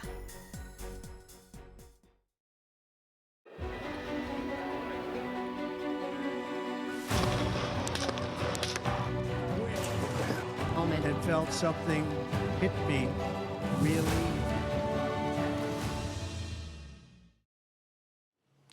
트럼프 대통령의 독단적이고 거침없는 행보에 글로벌 각국의 이목이 쏠리고 있습니다. 그러나 가장 중요한 건 국내 정책의 대응이 아닐까 싶은데요. 이에 대한 자세한 이야기 이윤수 서강대학교 경제학부 교수와 함께하겠습니다. 교수님 안녕하세요. 안녕하십니까. 네, 트럼프 대통령이 한 달 동안 정말 다양한 행보를 펼친 것 같습니다. 조금 전에는 우크라이나와 광물 협정을 합의했다는 소식도 나오기도 했고, 그동안에는 관세 정책도 거의 매일 펼치다시피 했는데, 이에 대해서 글로벌 국가들은 사실상 울며 겨자 먹기로 지금 이 압박을 받아들이고 있는 것으로 보입니다. 예. 그렇습니다. 사실 매일 아침마다 트럼프 대통령이 무슨 얘기를 했는가를 사람들이 이렇게 들여다봐야 할 정도로 굉장히 놀라운 일들을 매일 쏟아놓고 있는데요. 관세 같은 경우도 원래는 미국이 캐나다하고 멕시코에 부과하기로 한 거가 2월 4일에 시행한다 그랬다가 한 달 동안 유예를 했죠. 근데 이제 특이한 거는 그 기간 동안에 사실 미국과 캐나다가 굉장히 많은 노력을 했습니다. 유예가 된 이유도 사실 국경에 대해서 우리가 관리를 철저하게 하겠다라는 얘기를 했었고요. 그다음에 국경 안보뿐만 아니라 펜타닐에 대한 그 마약에 대해서 이 조직 범죄에 대응하듯이 대응을 하고 그 펜타닐 밀매라든가 자금 세탁을 퇴치하기 위한 노력을 하겠다라는 얘기를 했었습니다. 그래서 사실 미국, 멕시코 모두 처음에는 보복 관세를 할 거라고 했다가 일단은 한 달 동안 유예 기간을 이러한 적극적인 노력을 하겠다라는 협상을 통해서 받아왔던 건데요.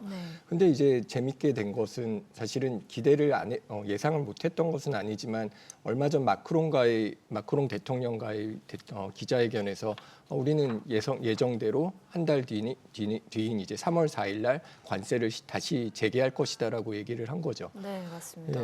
그리고 중국 같은 경우는 10%의 관세가 이미 들어가 있는 상태인데 여기에 대해서 보복 관세를 하고 있는 상태고 이런 것 외에도 비관세 보복 조치를 통해서 핵심 광물 이런 것들 수출 통제를 강화를 하겠다라고 하고 있는 건데요.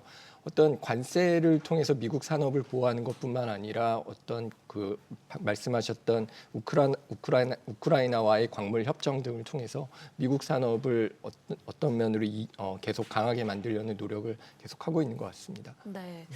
그러면 궁금한 게 뭐 일단은 멕시코가 지금 중국에 추가적인 관세 조치를 할 수 있겠다라는 뭐 협의책도 내놓고 있는 상황인데 일단 다음 주에 그러면 멕시코와 캐나다에 미국이 25% 관세 이거 부과할까요? 예정대로? 지금 현재 뭐 특별하게 무슨 일이 일어나지 않으면 사실은 뭐 일어날 거라고 볼 수밖에 없는데요. 다만 멕시코의 뭐 셰인바움 대통령이 지금 뭐 기자회견에서도 얘기했지만 지금 멕시코 경제 당국자들이 다 미국 워싱턴에 가 있고 미국과 중대한 합의에 도달하기 위해서 뭐 다양한 방면으로 노력을 한다고 얘기를 했습니다. 그 중에 하나는 그 중국산 수입품에 대한 잠재적인 관세를 검토 중인 건데요. 사실 미국의 가장 가까운 나라이고 우방국이라고 할 수 있는 캐나다하고 멕시코에다가 왜 이렇게 관세를 세게 때렸냐라고 생각을 해보면 뭐 교역 규모가 크니까 영향을 당연히 받는 것도 있지만 사실 캐나다하고 멕시코가 이게 중국의 어떤 우회 경로, 또 중국에 대한 관세가 있으니까 그 캐나다와 멕시코를 통해서 우회 경로로 수출하는 창구로 이용된다라는 게 하나가 있고요. 그 다음에 궁극적으로 트럼프가 하고 싶은 것은 어떤 면에서 그 다른 나라로 갔던 제조업 일자리를 가지고 오는 거기 때문에 이런 것에 대한 협상이 좀 이루어진다면 뭐 또다시 유예를 할 수도 있을 거라고 생각을 할 수 있겠지만 그게 쉽지 않은 일일 수도 있다고 봅니다. 네, 알겠습니다. 뭐 그러면 우리나라의 대응책도 좀 살펴보고 싶은데 지금 뭐 우리나라도 정치적인 불확실성과 함께 뭐 트럼프의 관세 정책으로 인한 경기 침체에 대응하기 위해서 어제 기준금리를 인하했지 않습니까? 네. 다만 미국이 금리를 한동안 일단 내리진 않을 것으로 보이는 상황에서 이렇게 한미 금리 차가 커지는 게 우리나라 입장에서는 좀 부담이 될 것 같은데 뭐 어제 인하가 과연 옳은 선택이었을까 싶습니다. 예, 사실 굉장히 어려운 선택이었습니다. 근데 지난번에 사실 또 내리지 않을까라는 생각을 했을 때 동결을 했죠. 그때 얘기했던 것이 말씀하신 대로 어떤 환율에 대한 우려였습니다. 사실 미국은 앞으로 기준금리를 시장의 예상보다 더디게 내릴 거라고 생각을 하고요. 우리가 지금 이렇게 빠르게 내린다고 하면은 사실 지금까지 없었던 금리 격차를 우리가 앞으로 가지고 가야 된다는 부담이 있는 건데요. 근데 어제 그 환율이 어느 정도 어제 금리를 내릴 수 있었던 이유는 지난번 금리 결정 시기에 비해서 환율이 1,430원대에서 어느 정도 안정적인 흐름을 가지고 있었기 때문에 지난번에 강조했던 어떤 대외 금융 안정성에 비해서 지금의 경기 하강 압력에 대해서 대응하는 것이 중요하다라는 판단을 내린 것 같고요. 그 아시다시피 트럼프 때문에 어떤 관세 전쟁 이후 후폭풍이 올 것이다라는 것은 우리가 모두가 알고 있고 특히 우리나라 같은 경우는 수출이 주요 산업이기 때문에 이런 어려움이 클 거고 이런 것들이 한국은행의 경제 전망에 따르면 원래는 한 1.8% 정도, 1.89% 정도 예상했던 올해 경제 성장률 전망이 1.5%로 내려왔습니다. 이게 계엄 사태 이후에 사실 뭐 어떤 심리적으로 굉장히 위축된 것들이 소비하고 투자가 감소하는 것으로 이제 데이터로 나타나고 있는 상황에서 경제는 굉장히 어렵고 이런 하방 압력이 높은 상황에서는 어떤 내수를 살리는 게 가장 중요하다라는 것을 이제 우려를 했던 것 같고요. 근데 문제는 이 한국은행이 이렇게 금리를 낮췄어도 이게 경기 부양 효과가 얼마나 클 것인지에 대한 것이죠. 사실은 불확실성이 크고 어떤 뭐 심리가 회복되지 않은 상태에서 이게 내수를 진작시키기는 쉽지 않을 거라는 우려가 있고요.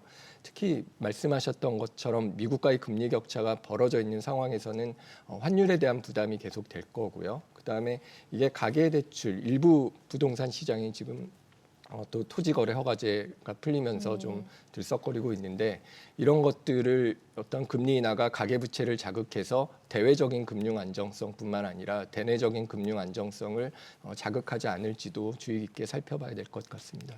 네, 복합적인 요인들이 맞물려 있는 만큼 앞으로의 뭐 흐름 계속해서 좀 살펴봐야 될 것 같고 뭐 그렇다면 앞서 말씀해 주신 것처럼 이 관세 때문에 수출 후폭풍이 예상되는 상황인데 지금 우리 정부 이거 대응책 마련돼 있는 상황인가요? 사실 예, 일단은 그 트럼프 스톰이라고 뭐 폭풍에 대해서 대처하려고 사실 역대 최대 규모로 수출 지원 대책을 이제 내놓고는 있습니다. 네. 뭐 비상 수출 대책을 발표해서 약 366조 원 규모의 뭐 무역 금융을 기업에 공급하겠다라는 발표를 했고요. 네. 그다음에 이 외에도 뭐 수출 바우처를 신설하고 뭐 로펌이나 관세법인, 컨설팅, 물류 통관 등 지원을 제공한다라고 얘기를 했는데요. 그다음에 그 트럼프 관세를 피해서 이제 국내로 복귀한 유턴 기업한테는 소득세, 법인세도 깎아주고 보조금 지원액 등도 한다라고 여러 가지 대책을 내놓고 있습니다. 이게 굉장히 급한 불을 꺼놓기 위한 건데, 근데 사실은 문제는 이게 어떤 그 트럼프 정책에 대한 수동적인 대응책이고 네. 근본적인 문제를 해결하고 그렇죠. 있지는 못한다라는 거고요. 사실 미국과 적극적인 협상을 어떻게 하는지가 굉장히 중요한 문제인데 이 부분에 대해서는 아직 성과를 못 내고 있는 것 같고, 일단 뭐 멕시코, 캐나다 등은 지금 굉장히 열심히 하고 있는 거를 우리가 듣고 있고요. 그다음에 대통령이나 그 EU의 영국의 이제 총리 이런 분들도 사실 트럼프 대통령하고 이제 직접 만나서 대화를 하려고 하고 있는데, 우리 같은 경우는 이제 협상 테이블에 나가 어떤 그 사령탑이 어떤 면에서는 이제 그 트럼프가 원하는 대통령은 없기 때문에 네. 그런 문제가 이제 계속 어려움으로 현재는 남아 있는 거고요. 그리고 사실 이런 단기적인 대응보다는 우리가 지금은 어쩔 수 없이 이렇게 하지만 이런 것들이 근본적인 해결책은 아니라는 것을 좀 직시할 필요가 있습니다. 네. 뭐 수출 경쟁력이 있는 산업을 우리가 좀 더 강하게 키웠더라면 이런 데에 대해서 영향을 안 받았을 테고, 그다음에 자원 배분의 효율성이 좀 잘 안 되고 있는 상황에서는 구조 조정을 어떤 정도는 뭐 피할 수 없을 것 같고요. 그다음에 우리의 경쟁력을 키워 나가는 것도 같이 고민을 해봐야 될 것 같습니다. 네, 뭐 말씀해 주신 것처럼 이런 대응책들이 사실상 이 사후 지원 위주라는 점에서 한계점이 있잖아요. 네. 그렇기 때문에 중요한 거는 이 관세 조치를 결국에는 완화할 수 있는 이 협상책일 것 같은데, 뭐 일단 오늘부터 산업부 장관이 미국을 방문할 예정인데 뭐 여기서는 어떤 협상책들이 나올 수 있을까요? 글쎄, 지금 현재로서는 우리가 지금 대통령이 없는 어려운 상황이니까 이런 것들을 좀 너무 무리한 정책 같은 것은 좀 미룰 수 있는 방안을 얘기하는 것을 좀 생각해 볼 수 있을 것 같고요. 그다음에 이게 통할지는 잘 모르겠습니다만은 사실 우리가 최근 기사도 나왔지만은 우리나라가 미국에 가장 투자를 많이 한 나라가였지 않습니까? 네. 적어도 뭐 지난 한 1, 2년 동안은 우리가 투자를 많이 했고, 그렇게 투자를 많이 하게 되면은 나오는 그 부가적인 효과 중에 하나가 지금 현재 대미 흑자가 되게 크기도 하지만 그 한국에서 미국에 진출한 기업들한테 우리나라에서 수출을 중간재 수출을 하기 때문에 그런 이유로, 그러니까 우리가 미국에서 일자리를 창출하고 있기 때문에 그로 인해서 우리가 대미 흑자가 더 늘어나는 측면도 있습니다. 그러니까 이런 것들을 부과시켜서 우리는 사실 어떤 면에서는 트럼프는 정치적인 동맹과 경제적인 동맹은 분명히 구별을 하고 있습니다. 정치는 정치고 경제는 경제인데 네. 우리가 사실 너희의 어떤 생태계 속에 들어가 있기 때문에 우리의 그 대미 흑자는 좀 다르게 봐야 될 점이다라는 것을 좀 부각시킬 필요가 있고요. 네. 그다음에 우리가 수출을 다변화하는 과정에 있어서 미국에서 사올 수 있는 것들을 사와야 되는 게 필요할 수는 있습니다. 뭐 일본 같은 경우는 LNG를 수입한다는 것을 했었는데 어느 정도 협상을 위해서는 그러니까 우리가 지킬 것을 지키기 위해서는 어느 정도 어떤 것을 우리가 미국 쪽으로 바꾸고 이런 것들을 하는 것인가에 대한 고민을 하지 않을까 생각을 해봅니다. 네, 오늘 어떻게 그 협상이 진행되는지 좀 지켜봐야 되겠고요. 그러면 산업별로도 확인해보고 싶은데 이제 곧 반도체, 자동차, 의약품 쪽에서 품목별 관세가 시행될 예정인 만큼 지금 기업들이 현지 생산을 늘리는 쪽으로 지금 대응책을 내놓고 있는 상황인데 이 조치만으로 사실 트럼프 대통령의 요구를 모두 충족하기는 좀 부족하지 않을까 싶습니다. 예, 사실 트럼프가 중국에 대한 관세를 매기고 그다음에 미국이 이제 캐나다하고 멕시코에 대해서 관세를 매길 때도 원하는 거는 결국 그냥 미국에 와서 생산해라. 그 제조업 일자리가 미국에서 유지되는 것을 원하는 거라고 생각을 하는데요. 네. 사실 우리 같이 그 대미 흑자가 큰 나라 같은 경우는 이 통상 압력이 좀 지금 과거보다 이제 강하게 나타날 가능성이 있는데 네. 사실 자동차 같은 경우도 미국에서 이미 생산하는 부분이 있고요. 반도체도 그 삼성이나 SK 하이닉스가 미국에 대한 투자를 늘리고 있는 상황인데 이렇게 관세가 올라간다면 특히 지금 말씀하신 산업들에 해당하는 관세가 지금 논의되고 있는 건 25%거든요. 네. 그러면 다른 게 다 똑같다면은 가격이 25% 오른다는 거고 일부 산업은 뭐 일부 품목에 대해서는 25% 올라도 뭐 팔릴 것들이 있을 겁니다. 뭐 대체가 불가능한 반도체 같은 경우는 영향을 받기는 받겠지만 어쨌든 간에 대체가 불가능한 것들은 영향을 덜 받을 수도 있지만 철강 같은 경우는 미국과 직접적인 경쟁에 있는 품목들도 있다라고 들었습니다. 그래서 지금 얘기되고 있는 것들이 자동차 같은 경우는 뭐 미국 생산을 늘리거나 공장 신설하는 것을 얘기를 하고 있다라고 얘기를 하고요. 제약 산업 같은 경우도 뭐 15억 달러 규모로 의약품을 미국에 수출하고 있는데 이제 관세가 20% 부과된다라고 하면 그게 4월 1일입니다. 얼마 안 남았는데요. 이게 시행이 된다면 미국 현지 생산 시설을 인수하거나 확보하는 방법으로 이것을 피해 나간다고 예상을 하고 있고요. 그렇게 되면은 뭐 우리 기업 입장에서는 어떤 면에서 뭐 투자를 늘리면서 무리를 하는 측면은 있겠지만 어쨌든 해결 방안을 찾아 나가는 것이 될 거고요. 우리나라의 입장에서는 우리나라에서 생산하던 것들이 이제 외국으로 가는 거기 때문에 우리나라에서 일어날 투자하고 일자리가 외국으로 옮겨간다라는 문제점이 있다라는 점에서 국가 경제 차원에서는 이것에 대한 대책을 좀 구체적으로 세워 나가는 것이 필요할 것 같습니다. 네, 알겠습니다. 그러면은 이제 관세 무풍지대로 꼽히는 조선 섹터랑 방산 섹터 좀 살펴보고 싶은데 이 업계에서는 후폭풍이 몰아닥칠 가능성은 없을까요? 지금 현재는 뭐 미국으로 직접 수출하는 물량은 없기 때문에 조선과 방산 같은 경우는 뭐 관세 부과 영향을 받지 않을 것이다라고 얘기를 하고 있습니다. 네. 뭐 관세 장벽으로 굉장히 세계 무역이 전부 혼란스러운 상황에서 이런 뭐 무풍지대가 있다라는 거는 굉장히 뭐 호재라고 생각을 하는데요. 특히 최근 미국 상원에서 동맹국이 이제 우리나라를 포함하는 거겠죠. 미 해군 함정을 건조할 수 있는 법안이 발의가 됐는데 이런 경우 조선업 같은 경우에는 굉장히 좋은 일이라고 생각을 해볼 수 있을 것 같고요.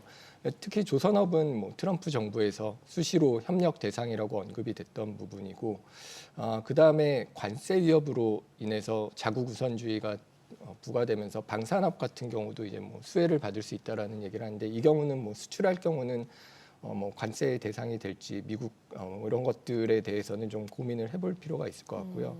이런 조선 방산에서의 어떤 유리한 것들을 어떻게 우리가 가지고 갈 수 있을 것인지에 대한 고민도 같이 해야 될 것 같습니다. 네, 그럼 그런 부분들은 사실상 후폭풍보다는 수혜가 지금 기대되는 상황이죠. 네, 그러면 오늘은 여기까지 살펴보겠고요. 지금까지 이윤수 서강대학교 경제학부 교수와 함께 했습니다. 오늘 말씀 잘 들었습니다. 예, 감사합니다.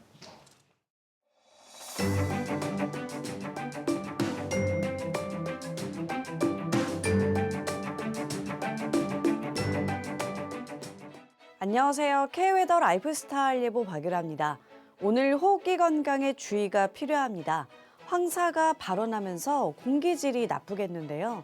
외출 시 보건용 마스크를 꼭 착용하셔야겠습니다. 하늘은 점차 맑아지겠고요. 크게 춥지 않겠습니다. 다만 중부와 전남 동부, 경상권을 중심으로 대기가 매우 건조하겠고요. 영동을 중심으로는 거센 바람이 불겠습니다. 요즘 화재 사고 소식이 잦은데요. 불씨 관리를 철저히 하셔야겠습니다. 다음은 자세한 지역별 날씨입니다. 중부지방 낮 기온 서울과 춘천 7도, 대전은 9도까지 오르겠습니다. 동해안 낮에 속초와 강릉 9도가 예상됩니다. 남부지방 낮 동안 광주 9도, 부산은 11도로 포근하겠습니다. 바다의 물결은 동해상으로 최고 4m까지 매우 높게 일겠습니다. 앞으로 온화한 날씨가 예상되고요. 목요일에는 제주에 비가 시작돼 금요일에는 전라와 경남으로 확대됐다 그치겠고 주말부터 다음 주 월요일 사이에는 전국에서 비가 오겠습니다. 날씨였습니다. 오늘 모닝벨을 준비한 소식은 여기까지입니다. 네, 세상의 모든 경제는 SBS 비즈로 모입니다. 저희는 내일 아침 6시에 다시 뵙겠습니다. 고맙습니다.